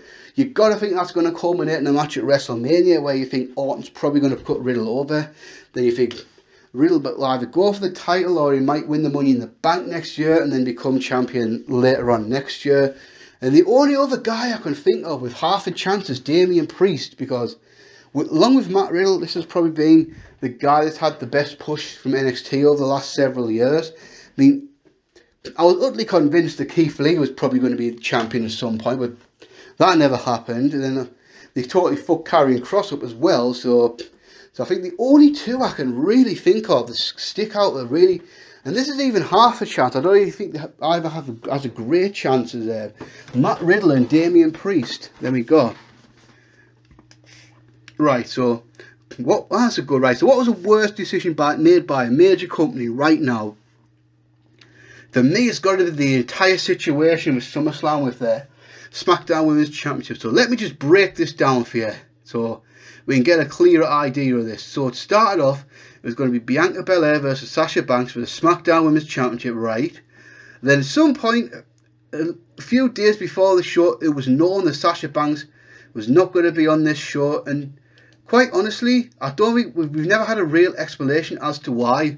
Was she injured? Did she have COVID? Did she have personal problems? Nobody said. So, but either way, WWE knew at least 3 or 4 days in advance that this match wasn't going to take place. So at that point, and they even built up on SmackDown the night before. So even at that point, they knew this match wasn't going to happen. So WWE insultingly keeps this whole charade going. And okay, day of the show, no announcement. Not even something on the pre-show like, oh, Sasha Banks unable to compete tonight. Bianca Belair will have a new opponent. No, they keep it going. They had now, okay, right, Bianca Belair versus Sasha Banks, that's next. And then they do the video package for the match, like the match is going to happen.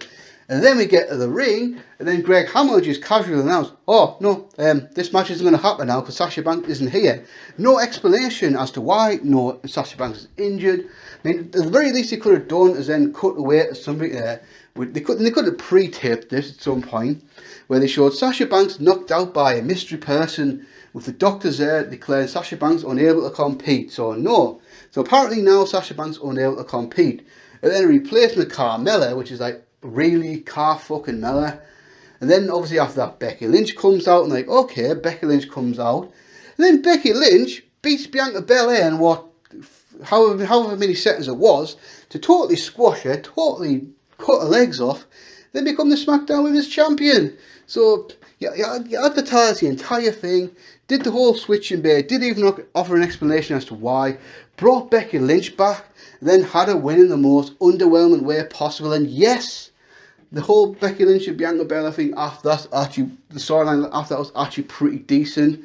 And unlike when Brock Lesnar squashed Kofi Kingston, there was actually a legitimate follow-up to this. So the aftermath was fine, but that just does not excuse all that stuff happening in the build-up of that. That was just, I'm still pissed off about it, to be honest with you. Yeah, what we got? What's the most underrated in-ring wrestler right now? Oh, as I said, I think A-Kid from NXT UK.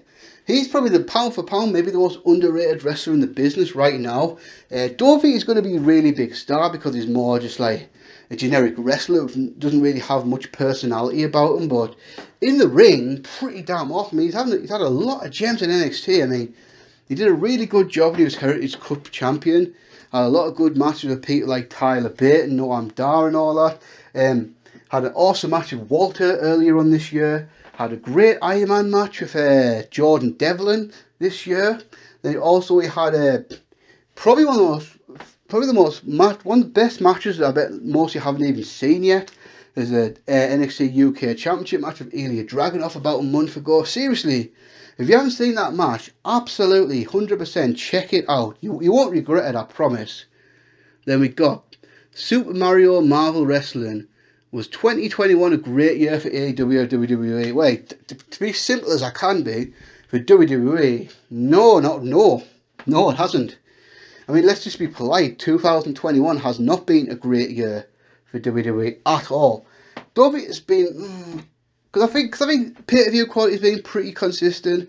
SmackDown's usually pretty good, so I don't think it's been an outright horrible year, but certainly not great. But for AEW, yes. I mean, especially like the last 6 months or so, wow. AEW has just been on fire this year. I mean, obviously the pandemic hurt and all that, but yeah, I feel like there's obvious growth there, isn't there? I mean, yes, it's not WWE. Yes, it's not going to compete with WWE, really. But they're doing solid numbers. I mean, they sold out 20,000 at Half-Rash Stadium, so they've had some tremendous episodes of Dynamite. I mean, All Out was legitimately one of the best pay-per-views of the past 10 years. Full Gear was fantastic as well. And now they've got to the roster's absolutely mental, isn't it?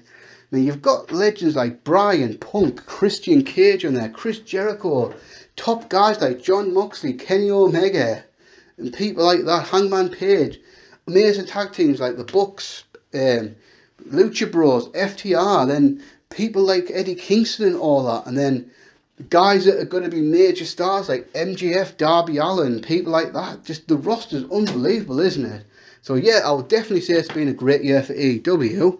Then what we got was WrestleMania 37 good.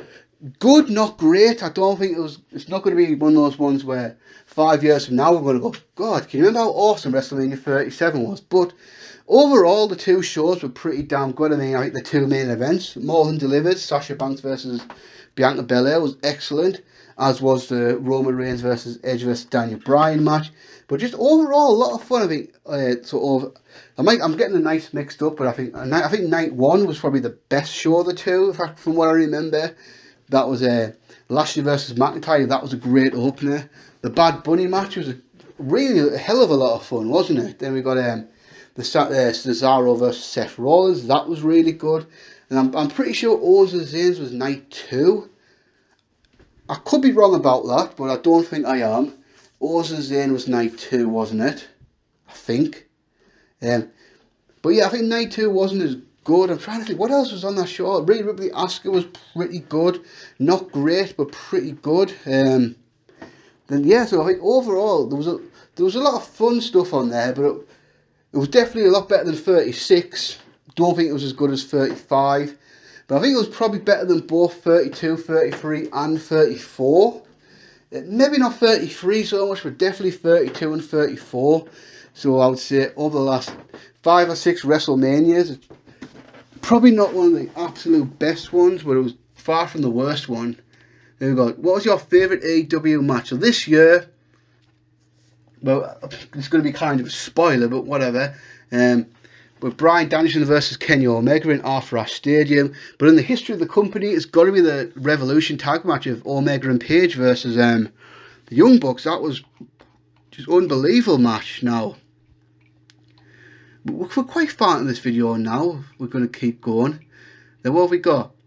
Who's going to defeat Roman Reigns for the Universal Champion? So I've answered this before and I'll answer it again. Who I think is going to beat Reigns for the title is Brock Lesnar. Then was 2021 for Monday Night Raw. Bad God, yeah. Oh, God, that was horrible. Horrible. Yeah, I just think Raw pretty garbage, isn't it, really? I mean, for the last... Can't remember the last time Raw was consistently good. Maybe 4 or 5 years ago, maybe. And that's being generous, but say 19, 20, 21, just bad. It's just really, really bad television, and I pretty much give it up on Raw. I mean, you get some good wrestler matches from time to time, but how many of them are rematches? How much the bookings just copy and paste? You know what I mean? It's just not very good, no. There we go. Jack Curran. Does Bron Breakker stand a better chance of being a star with or without the Steiner name? I would say a whiff, because I just feel like Bron Breakker is just such a hideous name, isn't it? I mean, I don't think it'll ruin him too much, because it really is just a name, I suppose. But I think it gives me a lot of like, so do you know, like the early 2010s when you got some hideous names on NXT, like remember Michael McGillicuddy, who was Curtis Axel. Like do you think Husky Harris was ever going to be a star? No, but Bray Wyatt was. What was the other one? Eli Cottonwood. What kind of name's that? That's not a name. But I don't know why I can't, because I think the original name was going to be Rex Steiner, which is a nice play on words of his real name, the real Steiner's last name is Rex Steiner. So instead of Steiner, so if you call it Rex Steiner, that would have been a lot better. Or even if at some point you change it to Bron Steiner, they don't even mention that he's a Steiner either, which is I think strange, because he looks exactly like his dad. He has his dad's attire, has a kind of similar voice to his uncle. So, but I think it'd be definitely better if he got the Steiner name when he went to the main roster. What, in your opinion, are some of the worst and best aspects in modern pro wrestling? I think I said earlier, I think the worst aspects is, well, as far as WWE is concerned, just shitty bookings and constant rematches, just constant copy and paste booking. It's like WWE, they've got these TV contracts, so I just feel like they're like, we've got to put this show out because they've got this contract. So there's no real effort in there. There's no real effort to have a good show. There really isn't. And obviously, I feel like the biggest thing I don't like is the fact that it's got. I think we need to go back to having characters. I mean, there's so many people that are great in the ring, but where's a character? I mean, how many people over the last 10 years have come in and the character's literally been, oh, I've been doing this for 15 years. I'm living my dream. That's just so super generic. I mean, where's the characters and all that? I mean, I think there's a reason why The Fiend got over so strongly as he did, because the character was so awesome, and I feel like we need to go back to that. I mean, we don't need to go back to the days of Mounties and Berserkers and Voodoo Men and Repo Men and shit like that, but if you can have more guys just being themselves and all that, instead of just being, and having something that makes them stand out from the pack, instead of just being, oh, I'm a good wrestler, great, that's fine. I think some of the great aspects, I think one of the great aspects is the world we live in now, which is everything's so accessible. I mean, when I was growing up, there was no way I could have watched all this wrestling because it wasn't accessible. I only had access to WWF and WCW and sort of ECW. I wasn't really watching ECW until later on. But nowadays, anyone can watch AEW, they can watch WWE, they can follow New Japan, they can watch Noah, they can watch Joshi wrestling, they can watch Mexican wrestling, they can watch Impact, they can watch Ring of Honor, MLW, NWA. There's something out there for everyone, and I feel like all these promotions that have like streaming access and all that now, it just makes things so much better because the world becomes smaller. So a guy that you might never ever have heard of, you can easily check him out now, whereas 25 years ago that wasn't really possible because we didn't have all the access that we have now and all that. We had TV and there wasn't YouTube and shit like that back then. So that is pretty good.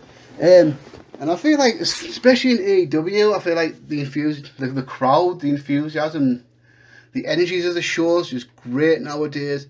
It's WWE, I don't really think that's the case, but I feel like the wrestling fan base is smaller than it's ever been, but it's probably more passionate than it's ever been now, because I feel like all we really left was die-hard wrestling fans. But the die-hard wrestling fans are so much more passionate about the product now. Something I don't like is just all the people, there's lack of selling now. I mean, all the staff moves, all the random super kicks and dives and Canadian destroys and stuff like that. I feel like if a lot of guys slowed the shit down and try to work a little bit more smarter rather than going out and having all these crazy matches, because at the end of the day, you burn the product out. It takes a massive toll on the bodies, and these guys aren't going to be around at this high level in 15 years' time because of that. And then we got, what are some things you'd like to see change about wrestling as we progress through the next decade? I think more than anything, it's got to be, yeah, like I said earlier, going back to characters. I mean, it's just, we've seen all we can see in the ring now. Now we need to see some characters that are going to grip us and get us into the product. I mean, how many times have we seen that generic, oh yeah, I've been a wrestler for 15 years and here I am in WWE, ready to live out my dream now. Yeah, it's just quite boring. I think if we go back to doing more character stuff like that, and just generally slowing down a little bit, then that'll make things a lot better. When you watch any modern wrestling, is there anyone who makes you go, that's why I still watch wrestling to this day? Him or her right now? You think Brian Danielson, definitely. I mean, I'm absolutely loving his run on AEW. I'm loving seeing CM Punk back cutting awesome promos. Another one, Eddie Kingston. Yeah, that guy is so real. That's what I'm talking about. Eddie Kingston's not over because he has good wrestling matches. Eddie Kingston's over because he's got an awesome character and he's got awesome promo skills. So that's what I was talking about before. We need more Eddie Kingstons in wrestling rather than Roderick Strongs and Kyle O'Reillys and stuff like that. And people like that. I think the old Walter. Because obviously by this point we know wrestling's not real and all that. We know the score, yada yada yada. But when you watch a Walter match, you can suspend yourself while you're watching that match and believe you're watching a legitimate fight, because let's face it, Walter hits really, really hard, chops extremely hard. So Walter's chops are scary, and you're just watching that and think, wow, I would not fuck with that guy. And I think those are the guys that I think really stand out to me. Those are the guys that I'm really watching thinking, yeah, this is why I'm still into this shit. There we go. Finally, who are your top 5 prospects in wrestling today, man?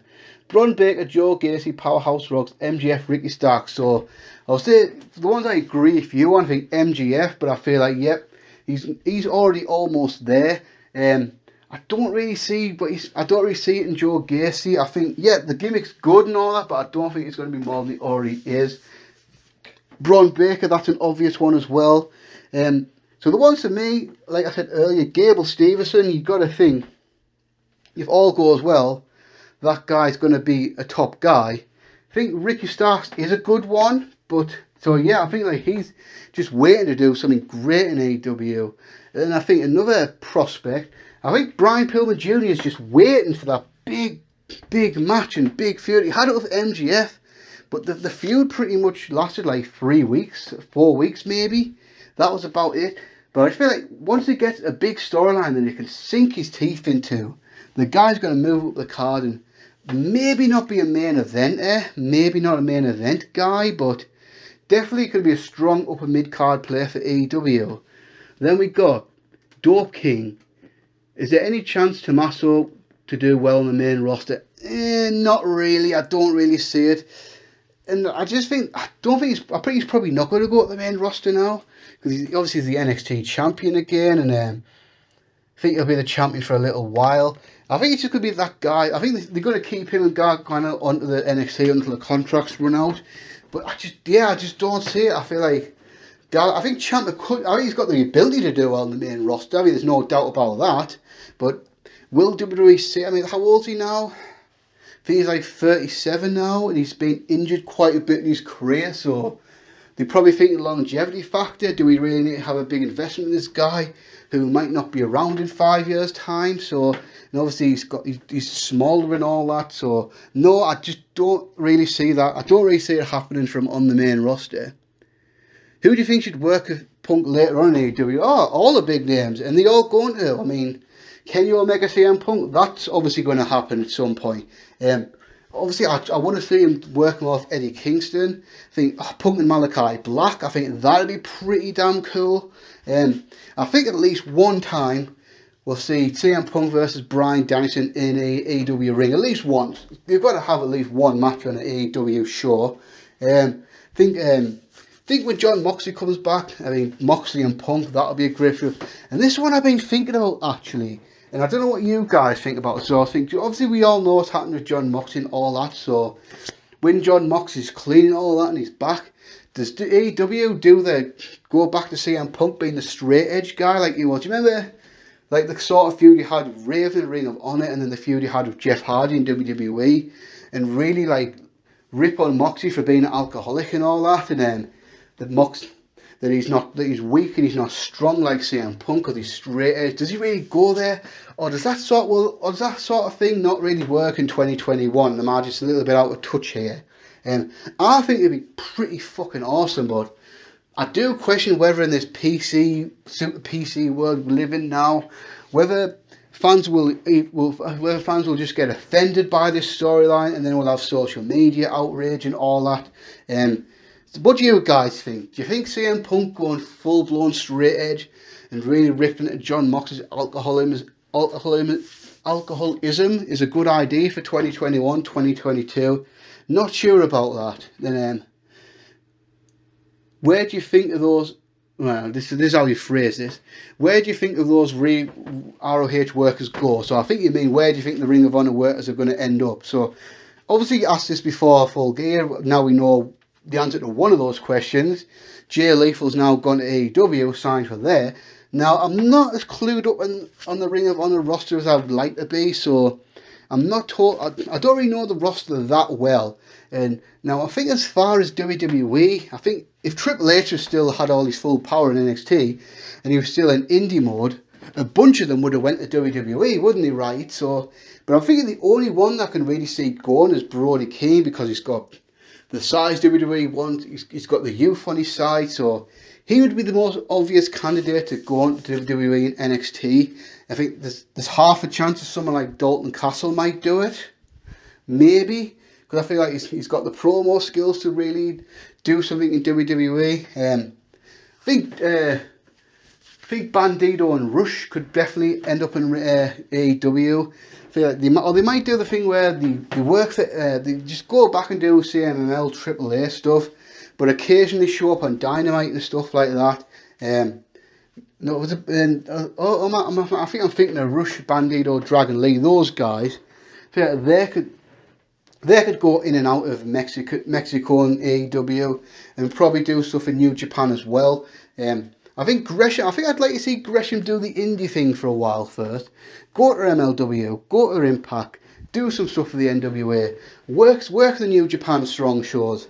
Once obviously travel comes back, go to New Japan proper and work in the junior heavyweight division. Maybe show up on Dynamite a few times. So for that, I kind of feel like he'll do his own little thing. But I think eventually he will end up signing for AEW as well. I think the Briscoes, they certainly won't be going to AEW, will they? Will they not? Just don't see that one happening at all, because let's just face it, Jay has some, well, controversial views. Let's just put it like that. And controversial views that would definitely conflict with AEW's values. I just don't see that one happening.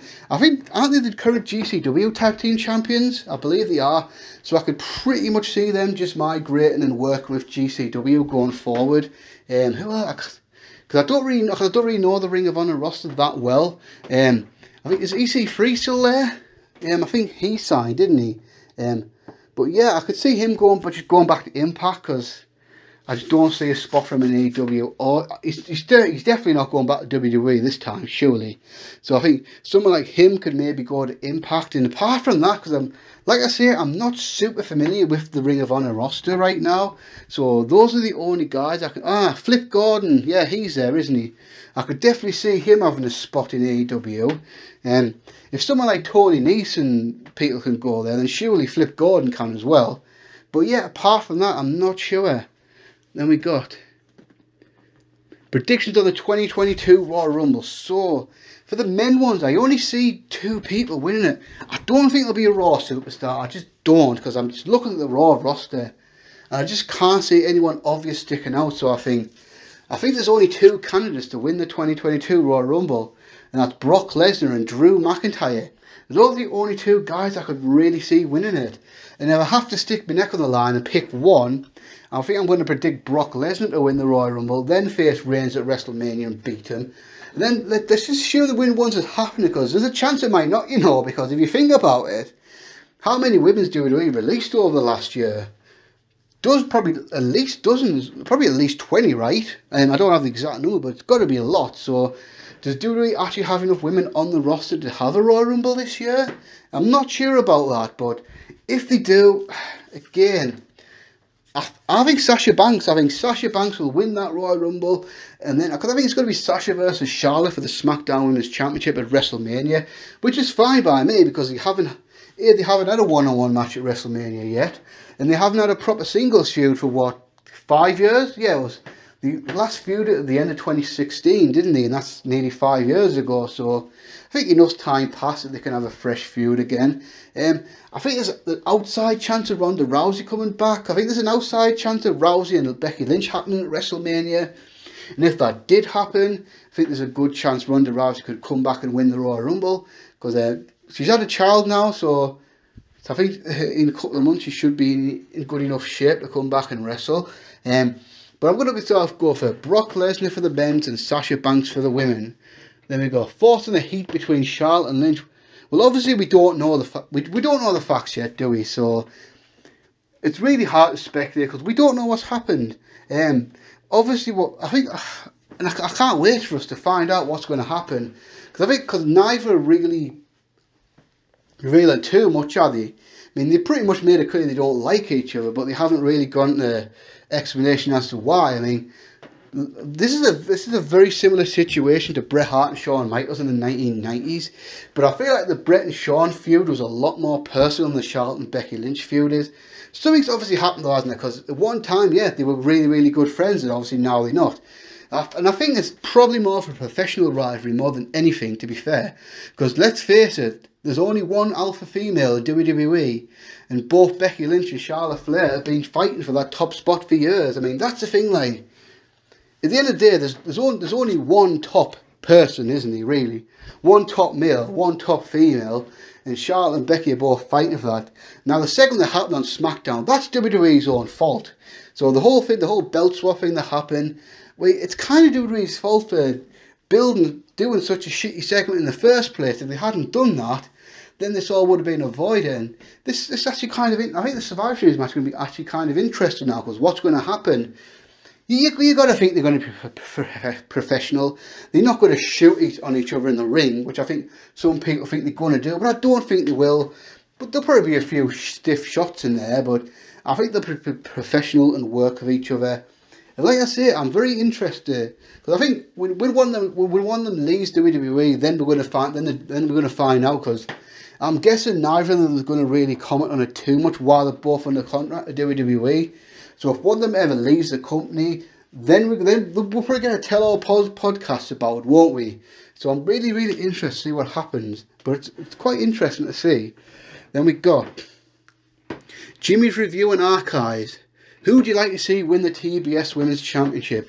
I think Jade Cargill would be my choice to win it, because I think you can say Thunder Rosa, but I feel like Thunder Rosa is going to go after Britt Baker early in 2022. So I'm thinking Jade Cargill, because I think that's someone I should have mentioned when I mentioned who someone who could be a future star. And she's definitely the one, but I think it's fair to say she's probably not ready to be the men's women's champion right now, because she's still great and she's still learning the job, but she's got obvious potential. She's got obvious star quality. She's great on the microphone, has an awesome look, and you just think, yeah, that's gonna fit. So I feel like if she wins the TBS championship first, then builds herself up to a bigger level, and then like maybe a year and a half from now, then go after the women's championship, that'd be great. Another one for me, if it's not her, I'd kind of like Serena Deeb to do it, because I just feel like she's probably the most underrated women's wrestler in the world, in my opinion. She's just so unbelievably talented. So if it's not Jade Cargill, I'd actually love it to be Serena Deeb. Then there we go. So again, who do you suppose Roman Reigns will drop the Universal title to? So again, answered this one before. It's probably going to be Brock Lesnar. Then there we go. Should WWE do away with the bragging rights contest, separate Survivor Series? Or do you think it helps on the emphasis on the brand extension? Well, the thing could be good if WWE could be asked to fucking make something of it. I mean, I would say yes, have it go away, but at least if you're going to do it, at least do it with some conviction. And does anyone realise Survivor Series is literally this Sunday? Does anyone actually realise that? And can anyone show me where WWE's actually built this pay-per-view? Anyone? Show me where the build is. Because I haven't seen it. They've just... Yeah. So if, in an ideal world, yes, I would definitely stop doing the concept. Or at least if you're going to do it, actually do it with something. Was it the 2017 one? Where they actually built it up quite well. And was the 2018 one with them, where SmackDown invaded Raw, and that was when Becky Lynch got her face smashed in by Nia Jax. So yeah, and even like the first one, so at least those ones were built up well. And even the 2019 one with the NXT involvement was interesting. But last year, I can't even remember much exciting build up of that one. And this year, the build's just been non-existent. But I would sort of like to go back to a thing where we just have Raw and SmackDown have their own storyline. Do you remember the 2000s where they would have inter-brand matches, but they would have like Raw, SmackDown, and ECW baby faces on one team against a heel team with those brands on? So, for example, 2006, you had CM Punk, DX and the Hardy Boys, all on different brands versus RKO, Rated RKO, Gregory Helms, Johnny Nitro, and Mike Knox. And other matches such as that. I think that's how I would like Survivor Series to go back to be honest with you. But because especially now there's a draft every single year and guys move all the time, so there's not really that Raw versus SmackDown dream matches anymore. Then what we got? Do you think Eric Bischoff is right about Punk's first few months as AEW was a flop, or is there a little more to Punk's run and it's going to slowly get off the ground? No, I think Bischoff's wrong, and I'm not saying I know more about wrestling than Eric Bischoff, because obviously I don't. Eric Bischoff's been more successful in the wrestling business than most people will ever be.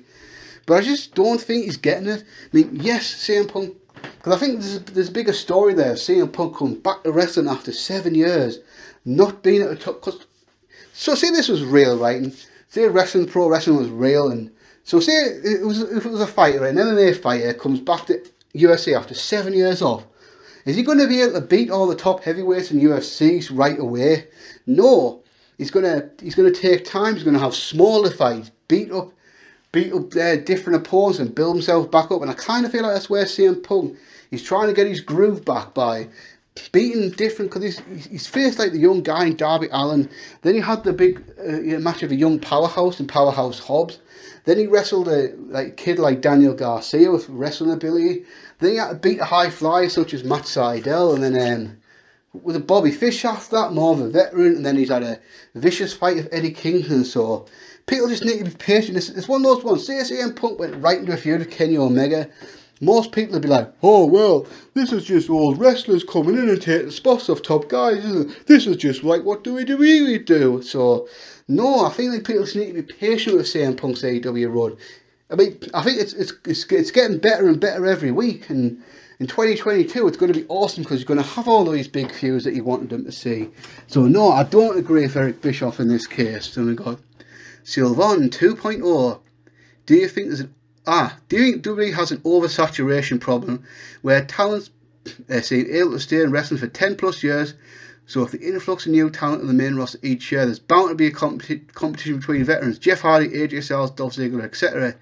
And upstarts Austin Theory, Cedric Alexander, Mustafa Ali, etc. So exactly how the original always people off the card are just off the card that don't deserve being catered. Oh God, yeah, I think that's because if you remember, I think the big thing was made about the average age of the WWE roster earlier this year. And I feel like it was estimated that the average age of the WWE roster is 38 years old. And I don't think it's really, don't think it's the physical age of the wrestler. It's just some guys have been there for so long. So some great examples you give there, like Jeff Hardy, Dolph Ziggler. Like how long's Dolph Ziggler been around for? 14 years, whatever it's been. The Miz, Kofi Kingston. So that's a problem. There's just that is a big problem. Yes. I think you're absolutely right, and then there's bound to be rematches after rematch because guys just can't stay relevant for so long. But it's back like when I was watching wrestling as a kid when there was WWF and WCW. Someone like the British Bulldog would cycle in out of WWF and WCW and he wouldn't get stale, but that's not really the case anymore. So yeah, I would definitely say you've got an absolute point there. Then we go. Do you think AEW has a benefit of being a new company, so almost every feud is essentially fresh new one? Maybe in 5-6 years we'll suffer the same problem with WWE.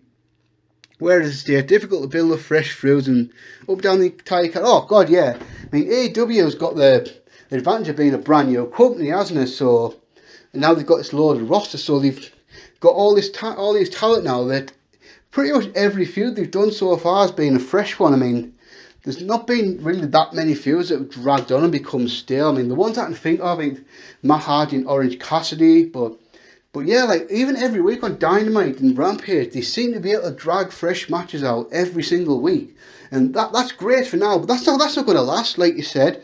And I think you could do have a great point in 5-6 years.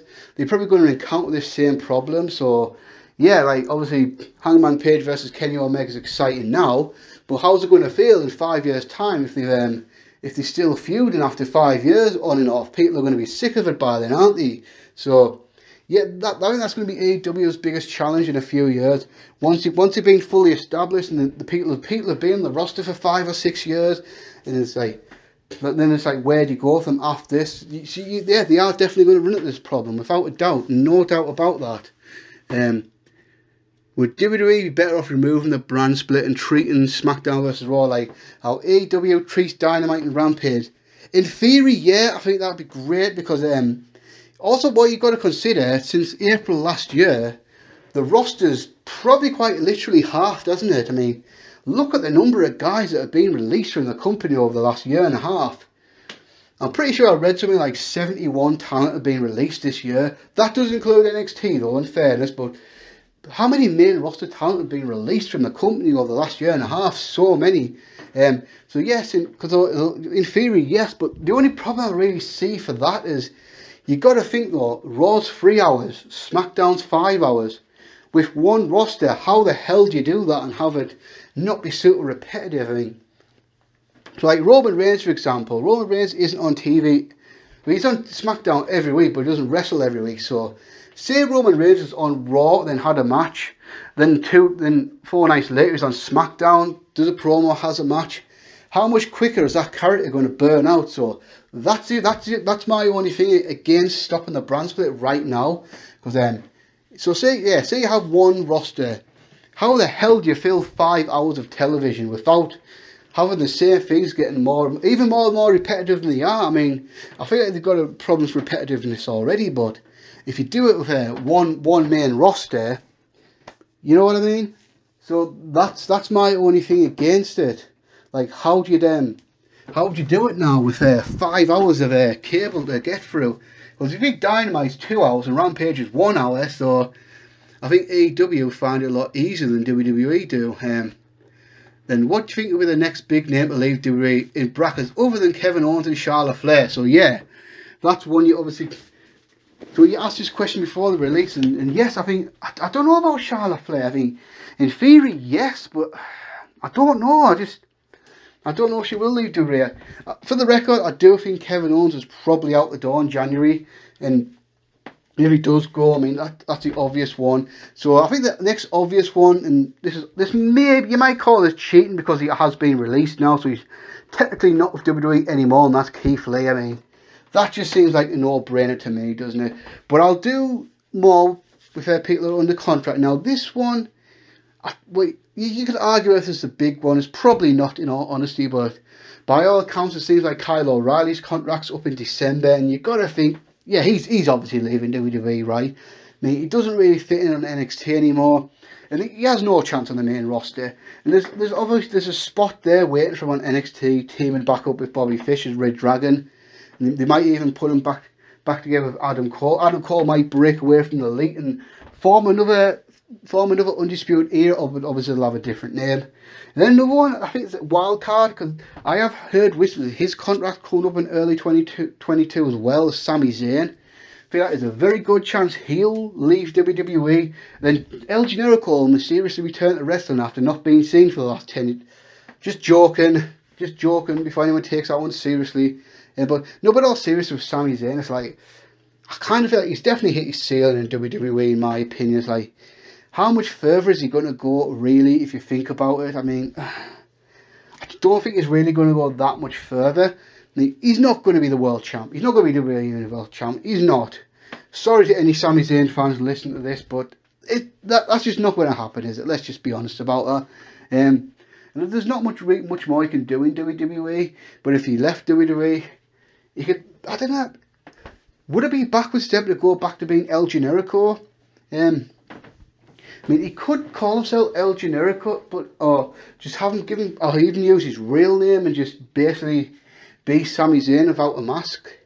But I think he'd do a lot better in AEW than he would in WWE, to be honest with you. There we go. Dream manager wrestling combo out of the current available pool of wrestlers and managers. There's not that many, really, to be honest. But if you have to press me for an answer, I would probably say Paul Heyman and Walter. That'd be pretty damn sweet.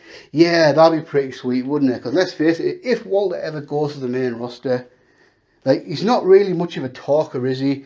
And I think he would definitely benefit having a manager. And there's no better manager probably in the business, to be fair, than Paul Heyman. So Paul Heyman and Walter, that'd be pretty damn bloody cool, wouldn't it? There we go. Next set of questions from WWE SVK99. What about the current US belt being lost in the shuffle situation, which is nothing new? Well, it's doing a hell of a lot better than the Intercontinental title, but yeah, that's the thing. Like, WWE, they just haven't really given a crap about the mid-card titles for years. I mean, really, the last time one of them really meant anything was when The Miz was the Intercontinental Champion in 2016, 2017. Yeah, but after that, like, what the hell? Yeah, I think, obviously, the US title, I think they've had a decent year this year. I think Sheamus and Riddle did good stuff with it. I think Sheamus and Priest did some good stuff with it, but Priest hasn't really had much of a big feud in the last few months as being champion. This is what it is, isn't it? It's like, this has kind of been an issue for years now, that they haven't really cared about either the Intercontinental or the US title. Although you complain about the US title, what about the Intercontinental title? Nakamura is probably one of the most underrated, underwhelming Intercontinental champion for a long time. Like, sometimes I have to stop and think, who the hell's the Intercontinental champion this year? And it's Shinsuke Nakamura. And when was the last time he actually defended the title? Does anyone know? Because I honestly can't remember the last time he defended the title on television. I really can't. And then apparently we're supposed to care about this Nakamura Priest match at Survivor Series. Like, why should I? But yeah, honestly, it is what it is. I wish WWE did a much better job of building up their mid-card titles. But they haven't for years, and they're probably not going to do it anytime soon. Is it time to kill the women's tag belts? Yeah. Oh, yeah. Yeah, this is one of those things where it's on paper having a women's tag division sound awesome, but it just hasn't worked, has it? I mean, it just hasn't. Especially now you've got two singles women's titles, and either women's roster isn't particularly big, and so it started off with Sasha and Bayley, and that started off all right. Then after that, it was the Iconics, wasn't it? Then it was Alexa and Nikki after that. Then I think the Kabuki Warriors kind of raised the stakes a little bit. They did a little bit better when they were champions. And then Nia Jax and Shayna Baszler, they had a decent run. But does anyone really care about Nikki, almost a superhero, and Rhea Ripley being the women's tag team champions? Anyone? Yeah, but I feel like it's time to just put those women's titles to bed. Just get rid of them and just move on and just say, yeah, this didn't really work. But it's, what have we got? Do you think they'll do some romantic storyline with Heyman and Kayla? I certainly hope not. Belt swap situation, why they booked that BS again? You tell me. I have no idea why. Yeah, I hated it. I think it sucked when they did it last year with the New Day and the Street Profits, and I think it was even worse this year. And the stupid thing is, they had two perfect opportunities to rectify the situation. So before this happened, Bianca Belair and Charlotte had a match on Raw for the Raw Women's Championship, where the opportunity was perfect for Bianca to beat Charlotte to win the Raw Women's Championship. Then a crown jewel, they had the triple threat match where at that point Sasha could have beaten Becky to win the SmackDown Women's Championship. So then you could have had Bianca and Sasha as your women's champions, and then they could have had the match of Survivor Series. Then we could, it's just little things like that. That just shows me how little planning goes into WWE. If you know there's a draft coming up, and you know, and you're thinking, you've got to really think about who your champions are going to be before you decide to switch people to other brands. So why would you switch Charlotte to SmackDown when she's already the Raw Women's Champion? And then at that point, why have Becky with the SmackDown Women's Champion? Then you know what I mean? It's all WWE's fault. It's bad. It's just bad execution all round, really. Then we got Lesnar's a face over. Forza Lesnar's a face overall. Yeah, a lot better than I thought it would be, to be honest with you. I had it in my head that I probably wasn't going to like, but I think that's actually done really well. I think he's done a really good job as a babyface. I mean, I'm guessing the absence has just made the fans' heart grow fonder of him, because he was gone from WrestleMania 36 to SummerSlam this year, so that's what, 16 months gone. So now because I think at a certain point in time people just got sick of Brock Lesnar, and now he's been gone for a while. Now he's come back, he kind of feels fresh again, and yeah, and obviously he's actively changed his look, which is great. I do actually really enjoy that look of Brock Lesnar with the longer hair, with the beard and the lumberjack shirts and all. He just looks like a badass lumberjack motherfucker.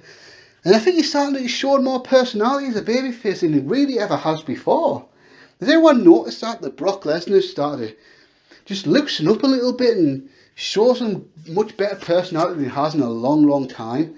Because I think the whole Lesnar and Heyman thing was great, but this is a totally different dynamic, and I'm actually really into Brock Lesnar again. It seems like they've just got it. People just want to see Brock Lesnar be that badass motherfucker that just beats the fuck out of people and all that. And it's actually been really good. I've actually really quite enjoyed it. It's been, yeah.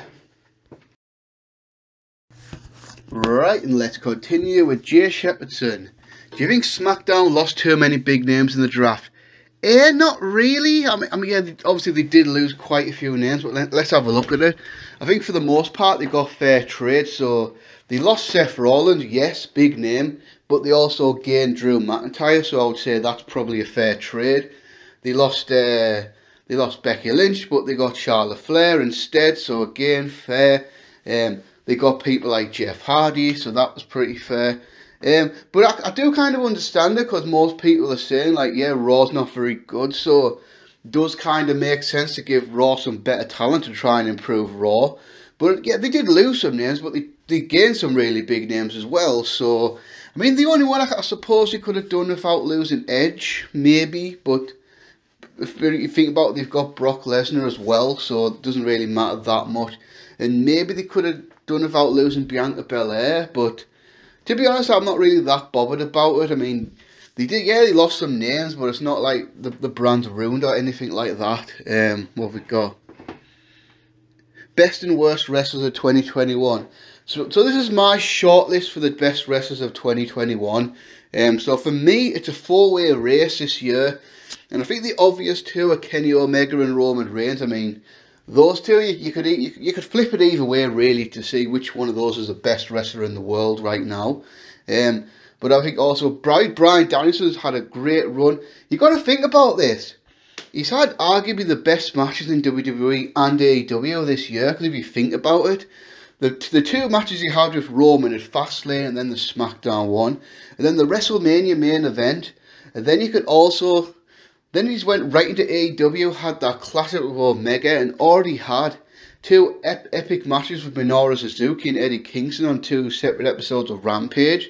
So this is just kind of weird how, and I'm not going to spoil anything because I'm going to do matches of the year later on, but he's very high up in both lists. And then obviously the last guy has got to be Shingo Takagi, who, in a not so great year for New Japan's probably been the shining light of the promotion. Circumstances of Will Ospreay getting injured let him become the IWGP champion, which is pretty damn awesome.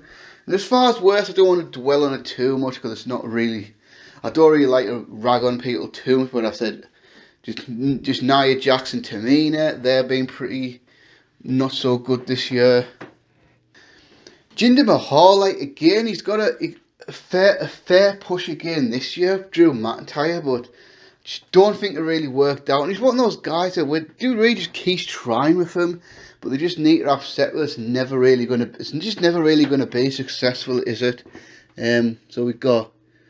Do you feel AEW takes too many shots at WWE? Yes, it's pretty damn annoying. I mean, they go on like they're not bothered about WWE, but any little dig they can get into WWE, they do it. I mean, you see it all the time. Just little subtle digs on TV and all that.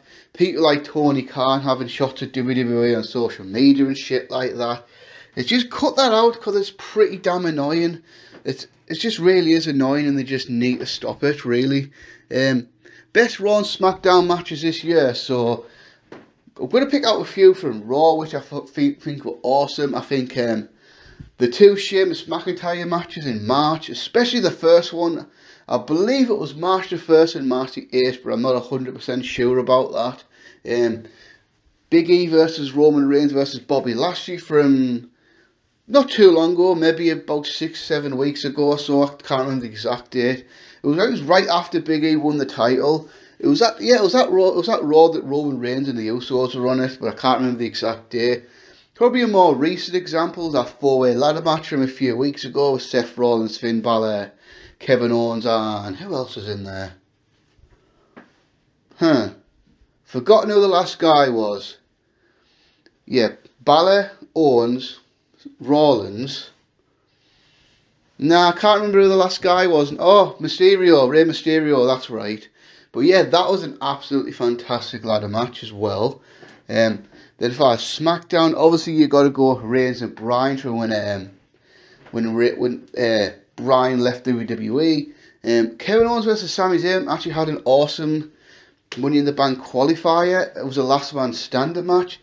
Maybe one of the most underrated matches this year, really. I mean, you're then going to go with Edge and Rollins from Madison Square Garden. That was pretty awesome. Anything else I can think of off the top of my head? I think did the Usos and the Street Profits have a awesome match early this year? Can't remember the exact date, but I think I've got it in my head that they did have a great match, which I believe I rated 4 stars. This was still in the Thunderdome, I believe. So it was sometime in between WrestleMania and July, but the exact date of it is escaping me. But yeah, that one as well. Then we got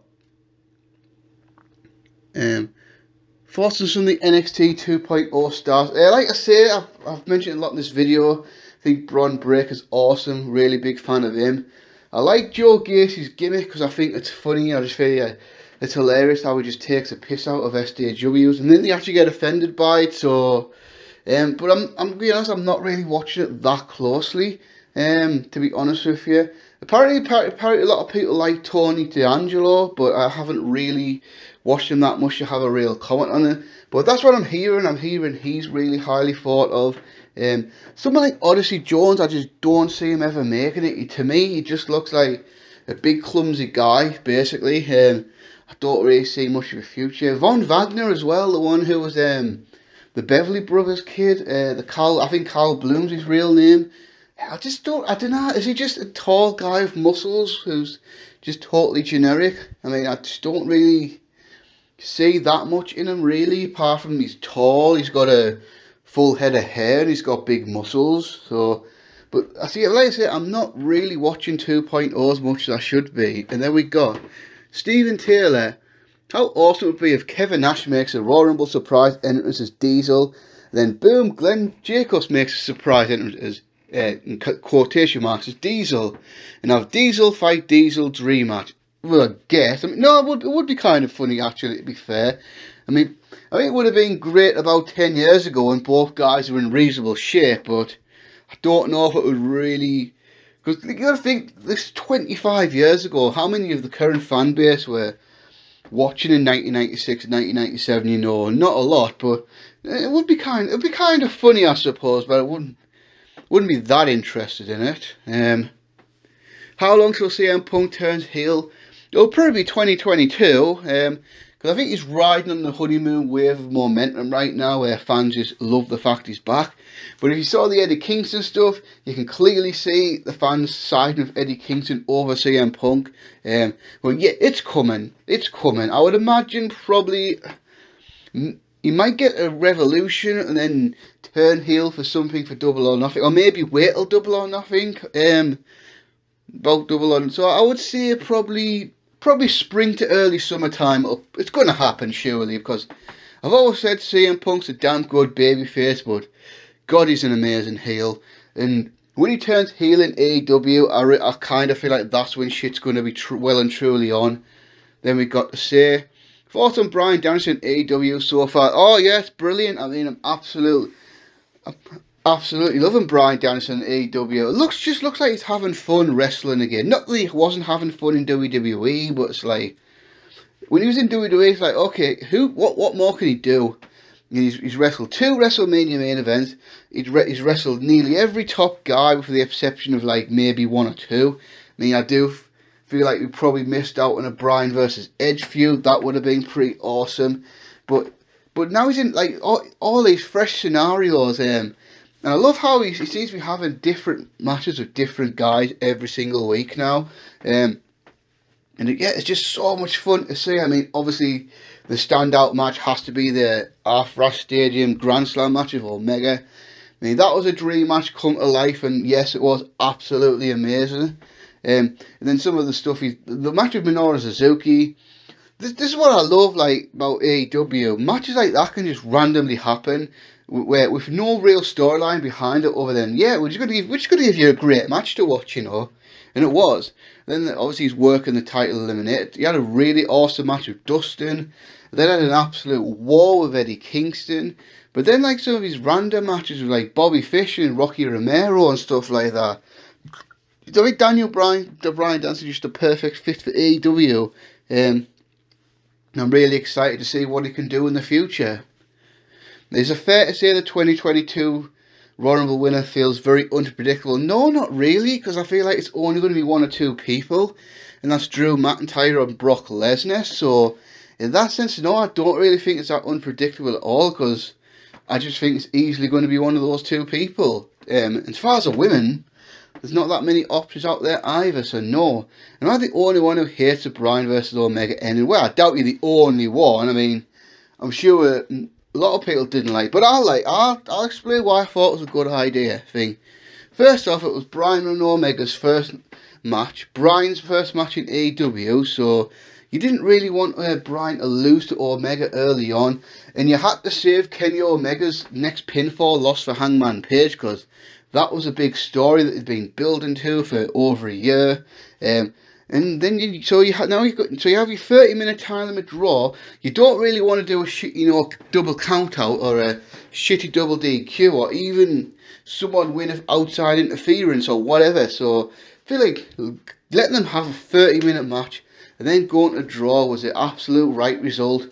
Because now you think, now there's a story to go back to. So you got to think next up is probably Danielson and Omega's going to probably continue the program.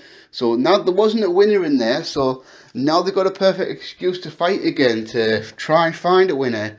And is it me, or does anyone else would love to see them then do a 1 hour draw next? I think that'd be pretty fucking awesome, to be honest. And then after that, you can maybe do a 2 out of 3 falls with no time limit to kind of declare there must be a winner. But yeah, I'm sure you're not the only one who hated it, but I'm just telling you why I didn't hate it. I thought it was actually really good. And then we got Prince of Strong Style 9v2. What are the 5 best and worst things about wrestling this year? Now, wait for best, I'm going to do it in no particular order. Obviously CM Punk coming back to AEW, at AEW Rampage. That's got to be the moment of the year, maybe the moment of the decade, quite frankly. It was that good. In general, just Roman Reigns as a run as a tribal chief. And I know this obviously has a bit of an overlap into 2020, but I think he just managed to carry that momentum on. What else have we got? I think the all-out pay-per-view from top to bottom was just incredible. I mean, that pay-per-view just absolutely ruled. I mean, I just love that pay-per-view so much. And then probably number 4, just in general, Bryan Danielson's EW run. I mean, that was just fantastic. Then number 5, I've got to go with the Hangman Page story, that he finally conquered and beat Kenny Omega at Full Gear, and just the way the whole thing played out and all that. And then top 5 worst, I mean, one, you've got the Ring of Honor situation is just so sad, it really is. With Ring of Honor said, well, they're going on hiatus, aren't they, after Final Battle. And what it looks like, they're probably going to come back at a Super Card of Honor Wrestlemania weekend. But it's just, because here's the difference between Ring of Honor and WWE. WWE, despite having unbelievable profits, making all this revenue, have pretty much fired like so many guys this year. But this small company, Ring of Honor, hasn't fired anyone during the pandemic. And because of that, because they've been paying guys, despite the fact there's been no live events or anything like that, they've got themselves in a financial hole now. And then looks like at the very least they're going to heavily restructure and downsize. But I hope it's not the end, because that would be really, really sad. So, as the moral of this story, the corporate greedy WWE fires loads of people, but little old Ring of Honor does the right thing and keeps people on. But it's actually just fucked the company up completely. Just sad, isn't it, really? Then I'll say, in a general sense, just the state of Raw. It's just getting worse and worse and worse, isn't it? I mean, when you think like the show can't tank anymore, it kind of seems like it does. Then number 3, I would say the entire Becky Lynch, Bianca Belair, Sasha Banks situation that I described at SummerSlam earlier. I'm not going to describe it again because I described it there. Then I'll say, also in a general sense, they're pretty much a decline in New Japan. I'm guessing not so much as a business, I wouldn't have thought, because they're probably doing pretty much alright, but just as an overall product, I mean, I like New Japan 2017, 2018, even lots of 2019 was really good, but I would say the slide started last year, and then I think the pandemic hit things really hard. But this year, I'm just like, yeah, some of the wrestling is actually pretty awesome, but how stale is a company? I mean, to put it into perspective, the G1 Climax was last month, and hardly anyone was talking about it. This is a G1 Climax, for God's sake. I mean, Wrestle Kingdom's round the corner, and just how many people are really that asked about Wrestle Kingdom next year? I mean, I imagine on paper it'll probably be a really good wrestling show, but there's just not much to get excited about at all. I mean, there's been some highlights such as Shingo's title reign and stuff like that, but apart from that, and what could I say for number 5? Yeah, just obviously WWE being horrible bastards and releasing loads of people again. I mean, they did it loads in 2020, but holy shit, the people they've let go this year, and names as well. Braun Strowman, Bray Wyatt, huh? Those are guys I never thought would have got released by WWE. And then, yes, well, so you could say, yeah, obviously some guys will be better off, but some guys aren't going to be better off, because some guys aren't going to get jobs with AEW. That's just the way the business is. And now with Ring of Honor going down, that's one less place for someone to get a contract. I mean, like I said, Impact probably only has a certain budget that they're not going to take everyone. I mean, not everyone's going to fit into the NWA, so a lot of these guys are probably not going to get big jobs again, and it's just sad, isn't it, really, that this is what it's come to. But those are the ones for me. Then we go, what are some wrestlers that have impressed you this year, or people that should keep an eye on in 2022? The main ones I can think of: Bron Breakker, Daniel Garcia, Lee Moriarty. Yeah, I'll say definitely for Breakker and Daniel Garcia. I'm not really that big of a fan of Moriarty. I think he's alright, but I don't see anything special in him. Someone I didn't mention before, which I probably should have mentioned, Brock Anderson. That's Arn Anderson's kid. I mean, guy's very green, but you can tell he's already got a decent grasp of wrestling basics and stuff like that, and obviously he's got more of an old school look. It's funny, the guy definitely takes after his dad, doesn't he? The guy's 23-year-old, but he already looks like 34, 35. I guess it's the Lundy syndrome with him, because that's Arn Anderson's real name, Marty Lundy. So when Arn Anderson was like in the Four Horsemen in the 80s, when he was in his 20s, he already looked 45 then. And I guess Brock Anderson's going the same way. So this is a guy, obviously he's done a few stuff on Dark. I mean, he's had a couple of matches on Dynamite here. But I think with just a bit more training, a bit more time, he can maybe do some more good things. And of the other one, Dante Martin, I think that's going to be a guy that's going to be a big deal in AEW in a few years' time. I think he's a bit raw right now. With obviously, he doesn't look intimidating and stuff like that. Then I think obviously, he's not new, but I never saw him really until this year, and that's A-Kid, who I've already mentioned previously. Then I'm thinking obviously Bron Breakker, I've already talked about that. Yeah, that's about it really, to be fair. I mean, as far as WWE, I can't really think of anyone else. And obviously I think the one to keep your eye on, but obviously we haven't seen him yet, is Gable Stevenson, like I mentioned before. I feel like that's going to be a really big breakout star, like I've already mentioned. Let me go.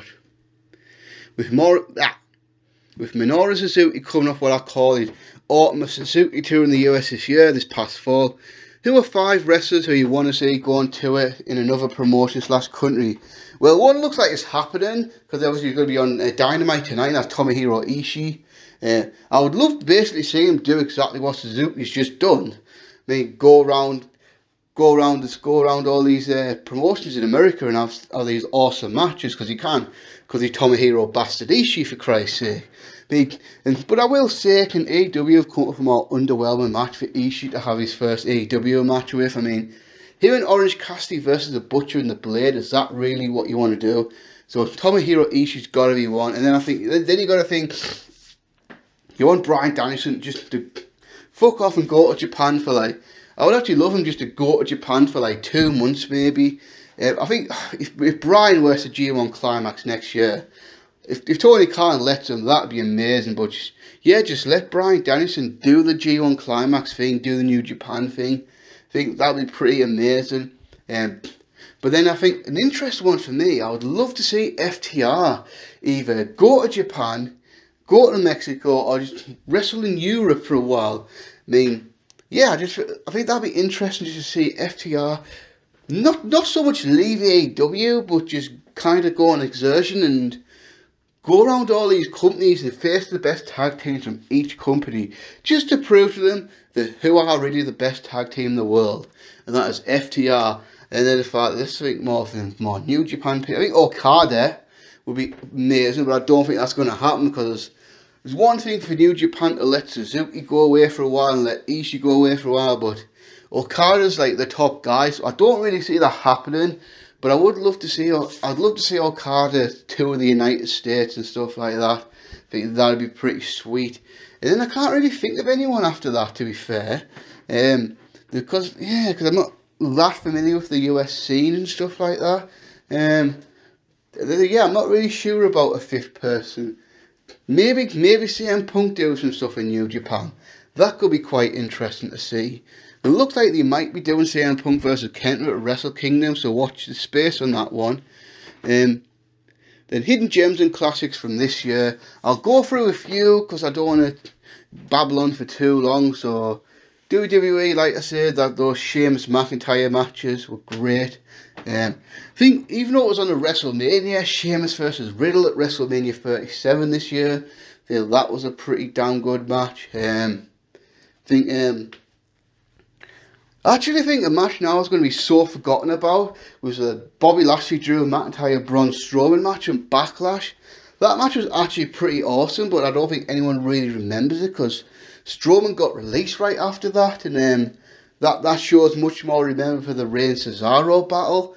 So as far as TV matches, I'm kind of just forgetting a lot of it really, because I can't really remember. I think both Elimination Chamber matches this year were really good to great. Really enjoyed those.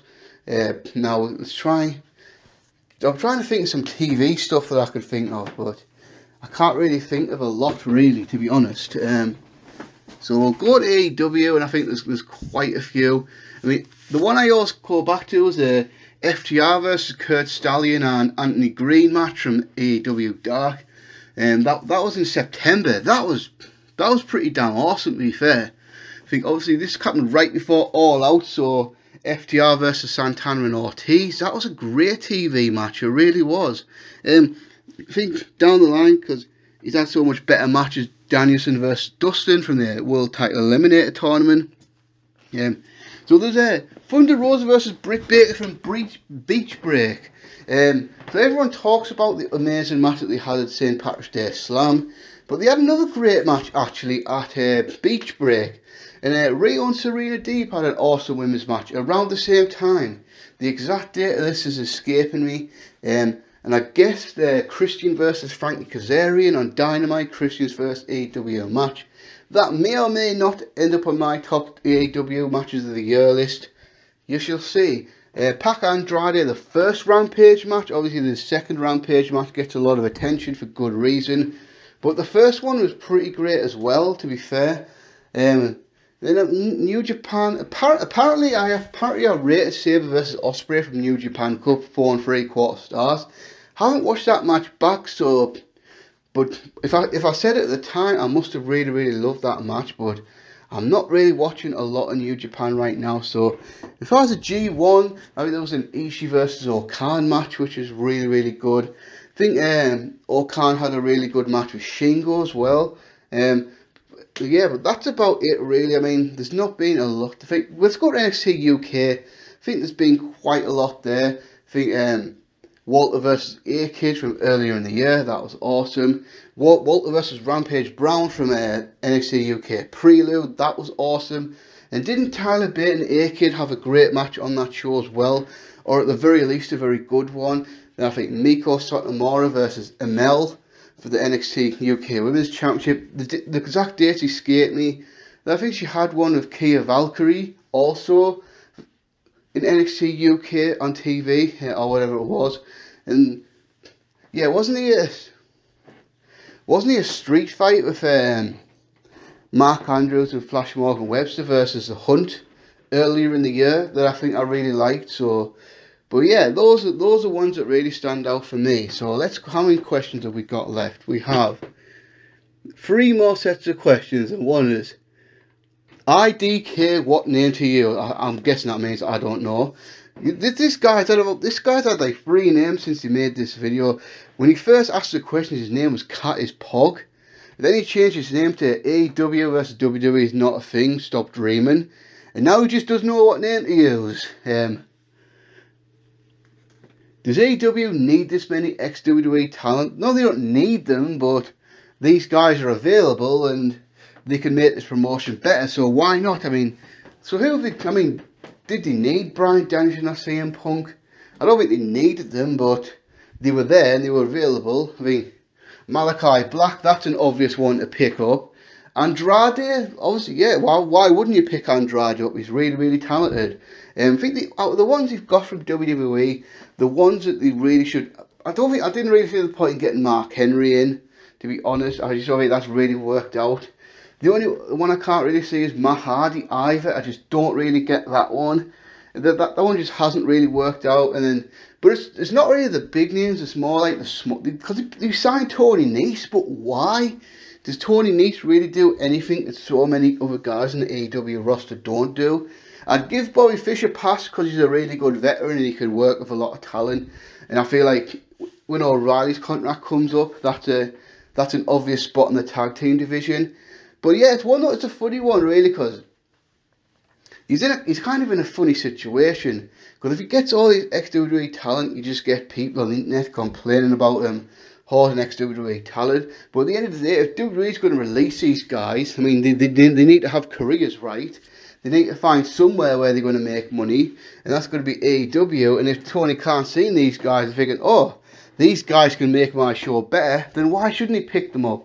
I do think he needs to be a bit more selective. So in the latest batch of WWE releases, there's only 3 people I'd probably take. Keith Lee being the obvious. I think obviously that you'd probably, just to appease him, and that you're probably bringing me in as well. And I feel like Ember Moon's another one. That's because he brought in Ruby Riott, Ruby Soho, didn't he? And you got to say the women's division needs a bit of a boost, so that was probably the right thing to do. Then we got, what is the best AEW show?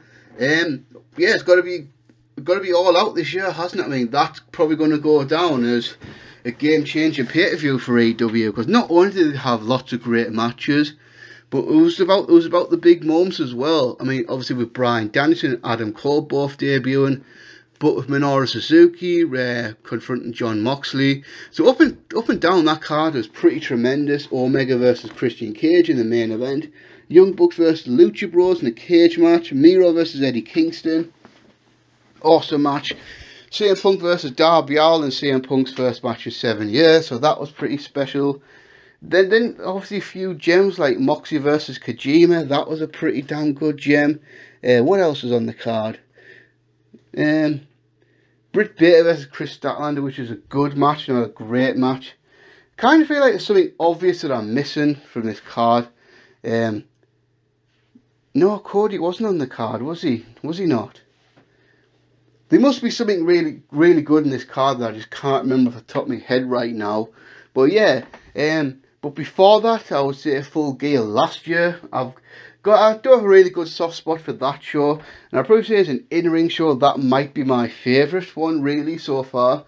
Because you had the Jon Moxley Eddie Kingston I Quit match, the classic dream match between FTR and the Young Bucks, Cody Rhodes versus Darby Allin, that match was great as well. What else?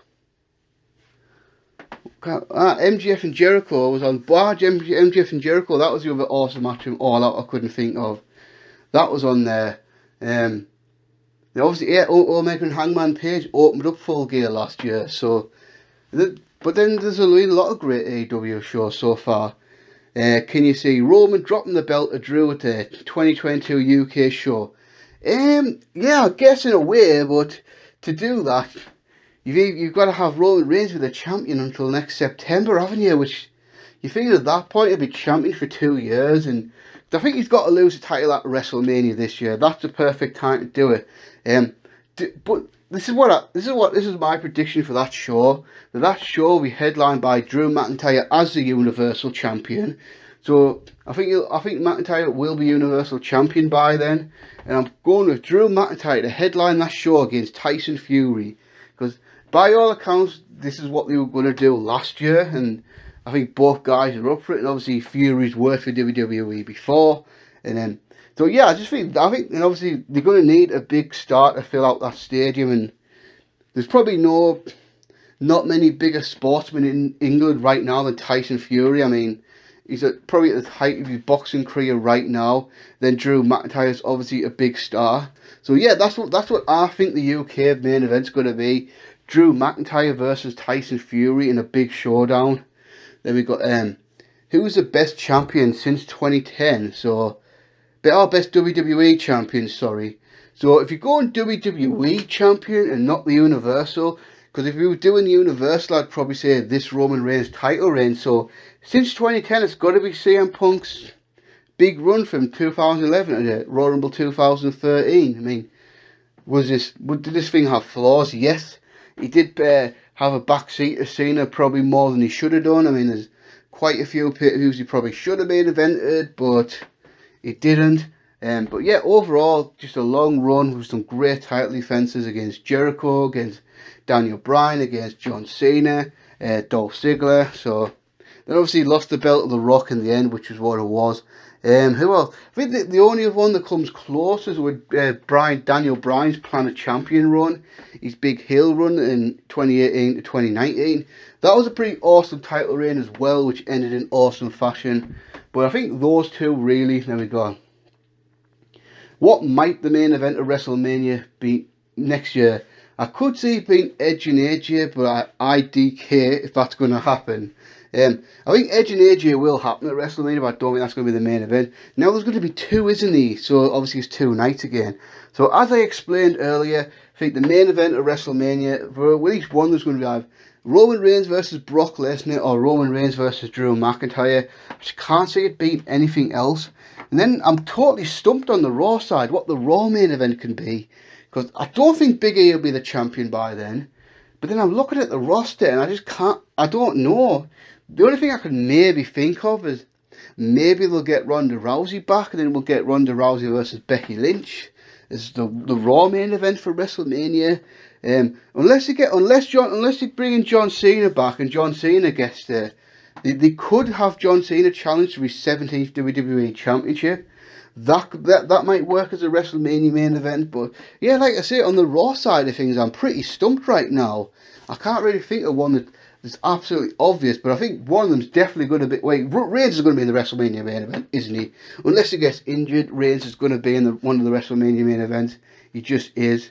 And I think it's going to be Reigns and Lesnar again, which, to be fair, not really that interested in that match, but it is what it is. So we've got last two sets of questions, and I did want a current one, but most of these people have asked me general questions. So I thought, you know what, I'm just going to answer it because I just think it'd be rude not to. But next time, if you please just read the rules before you ask the questions, please. And we've got Dallas Wyatt. Was 2008 the downfall of the WWE after this company went TV PG? I think it was already on the slide. To me, I think the WWE truly went downhill. I think it's been on a slow downhill slide since 2001, to be honest with you. I mean, yes, after 2008 it probably got progressively worse, but I think the initial slide happened in 2001 after WrestleMania 17 and all that. And I think the numbers back that up. I mean, the numbers have consistently dipped for 20 years now, but I think I think WWE was already in a bad state before 2008. But I'll be honest, I think the TV PG ratings has nothing to do with WWE going downhill. That's a hill I'm willing to die on, to be honest with you. WWE going PG was not the reason WWE went downhill. Bad booking and bad creative and like bad television was. I mean, the TV rating doesn't really matter that much. If you've got good writing, you've got good storytelling, you'll do well. So I would say, yes, I think 2008. Then I think that was the last year I really enjoyed the product. So, but I think in this current slide, I kind of go back to. Because so 2009 wasn't very good. 2010 was dreadful. I think the product got better in 11 and 12, but not significantly better. Then quite a lot of 13 was pretty good. But I would say for the end of 2013 till now has been as bad of a period as it ever has been in WWE. So I'll probably pinpoint either late 2013 or 2014 as the really current downfall of WWE. Then what have we got? What was your favourite wrestler match this year? I mentioned that earlier on in the video, and I've got to go with Walter vs Dragunov for TakeOver 30. That was a classic. Then we got what are the best and worst pay-per-views for WWE of the 2000s? So best. I won't go in order, but I think any of these pay-per-views you can't go wrong with. I think WrestleMania 17 and SummerSlam 2002 are the gold standards. Those are probably the best two WWE pay-per-views of all time. Then you've got to look at WrestleMania 19. That was a classic. Backlash 2000. That was amazing. Then what else have we got? Backlash 2000. I mean that Royal Rumble 2001. No Way Out 2001. Amazing. Survivor Series 2002. One of the best of all time. I think Backlash 2004 was actually pretty awesome, to be fair. The original ECW One Night Stand for like the moment. Vengeance 2005, that was a fantastic one. I'll say WrestleMania 24, that was one of the ones late on in the decade. And as far as worst, I think obviously ECW December to December, that stands out clearly as the absolute dog shit worst, doesn't it? That's maybe the worst pay-per-view they've ever put on. I think Great American Bash 2004, that was pretty, well, no, it wasn't pretty poor, it was poor. It was a really, really poor show. I think like Unforgiven 2007, that was just not very good, really. There's quite a few, really, isn't there? I mean, especially like from SmackDown in like the mid 2000s. A lot of the shows, I think Great American Bash 2005 was another pretty poor one, to be fair. Survivor Series 2006 just wasn't very good. Royal Rumble 2006, I thought that was a terrible show. That was an absolutely terrible show, wasn't it? Royal Rumble 2006. Not impressed by that one at all, really. But yeah, those are probably about the worst ones. There we go. Is the WWE's Attitude Era overrated? No, I really don't think it is. The only thing I'll give people is, yes, the in-ring work wasn't as good as it was later on.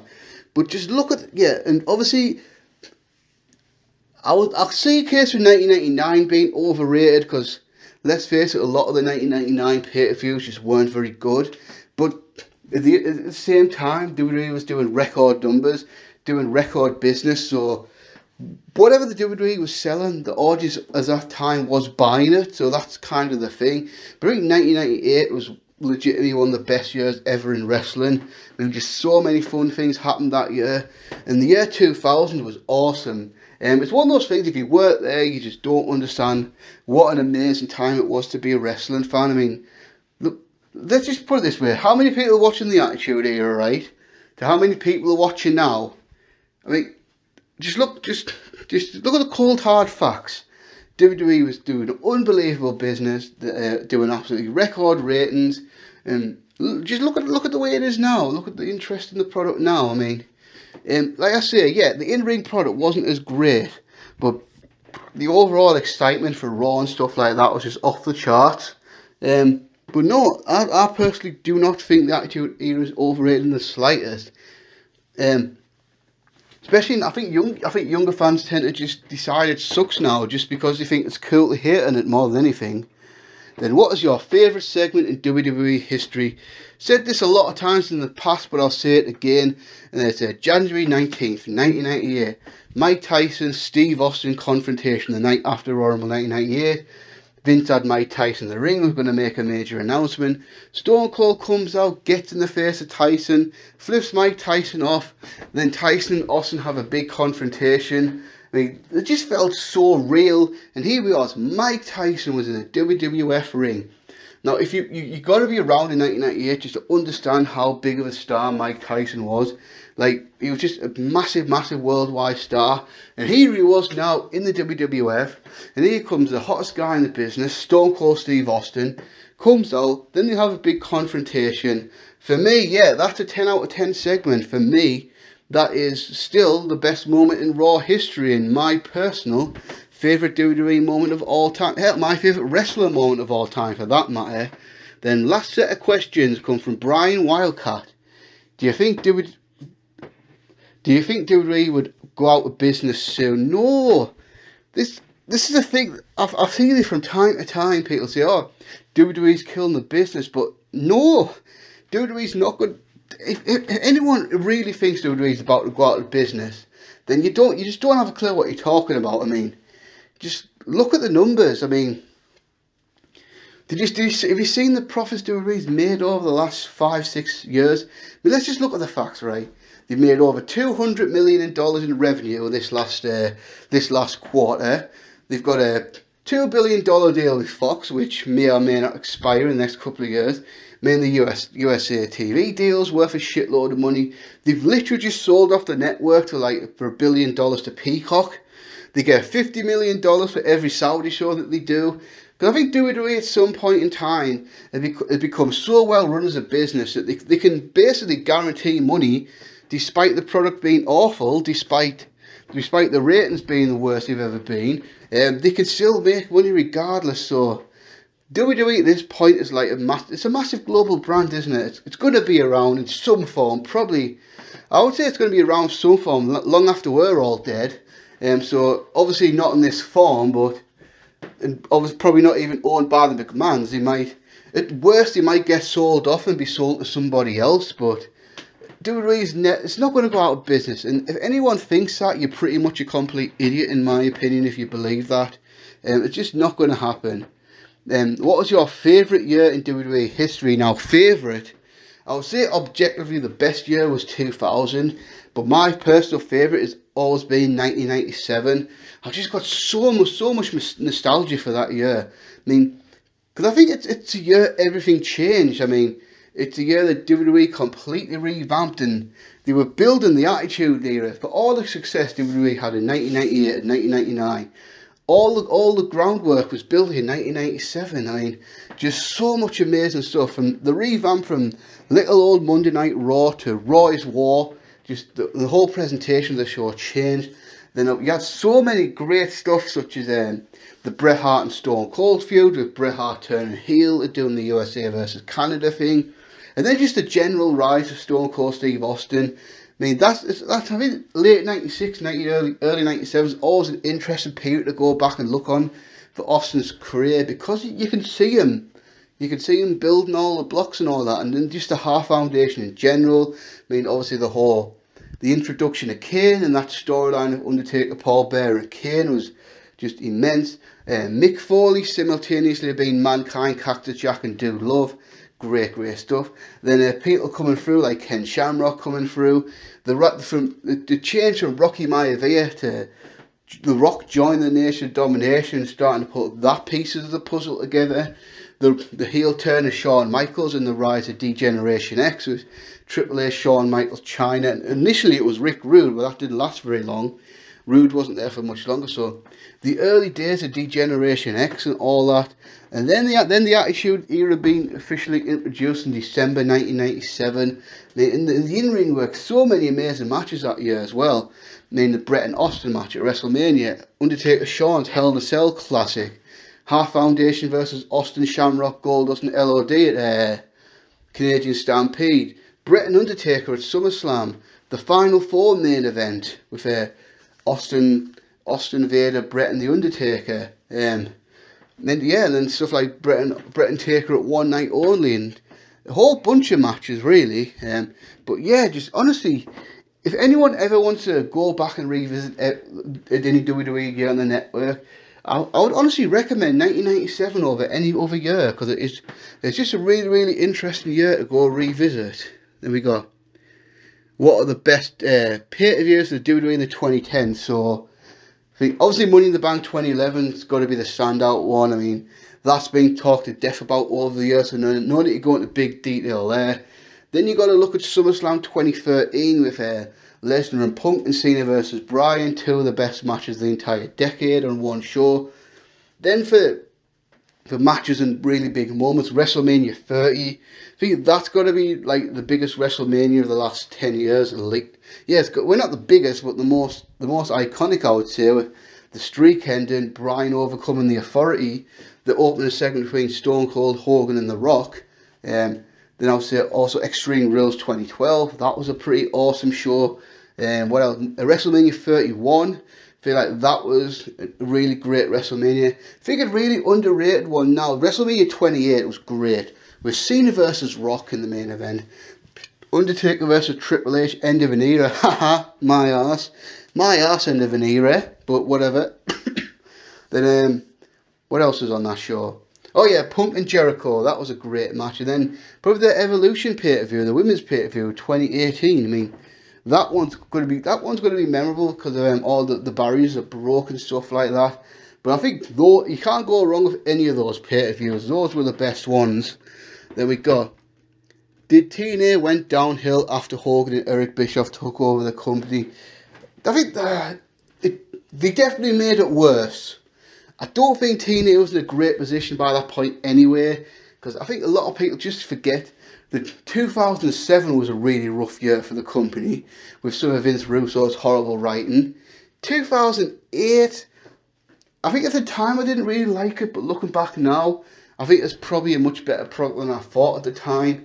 2009, especially like the middle, probably like the middle of 2009, the company was just not very good at all. I mean, by all accounts, Victory Road 2009 is one of the worst shows ever. But yeah, I think Hogan and Bischoff took a company that wasn't already in a bad position. This made it worse. I think the problem was really that Hogan and Bischoff came in and wanted to do everything like they did in 1996, which, yeah, all that stuff was awesome and worked in 1996, but now it was 2010. That sort of stuff didn't fly anymore. I mean, they took away the six-sided ring. They made the brain-dead decision of trying to compete head-to-head with Raw, which I honestly don't think the company ever recovered from. After they got humiliated by WWE on Raw and Impact, and then ended up going back to Thursdays, I don't think the company ever recovered. And yeah, they were just generally, like, the whole Immortal stuff was basically a rehash of the NWO. They really had like Sting and Ric Flair and Hulk Hogan and that all around. Kevin Nash and Scott Hall were around. It was like the dads trying to be cool and young again, but the world had moved on. We wanted to see something new by 2010. We didn't want to see rehashes of NWO or old school Nitro stuff by then. Then the last question of the entire Q&A: what was your favourite year in TNA? So personal favourite, bearing in mind maybe business wasn't so great this year and all that, but my favourite TNA year is in fact 2005. I mean, look at all the pay-per-views you had that year, which were pretty awesome. The Final Resolution, that was a great show. Lockdown was a pretty damn good show. Slammiversary was pretty good. No Surrender, Bound for Glory, Turning Point, and they had such a really great roster as well. So you had established guys like Jeff Jarrett, Raven, people like that, but then you also had people who would ultimately become bigger stars later on, like AJ Styles, Christopher Daniels, Samoa Joe, Bobby Roode, Abyss, like a great big man, a really great X division at the time, and underrated people like Chris Sabin and Petey Williams. And then we had a really nice influx of talent that year. I mean, the Dudleys came in as Team 3D, Rhino came, the company did well, Christian was a really good acquisition, and then they ended the year by getting a big star in Sting, the biggest star that they had at the time. But yeah, because I think that 2005, especially later in 2005, felt like WWE was really starting to lack some direction.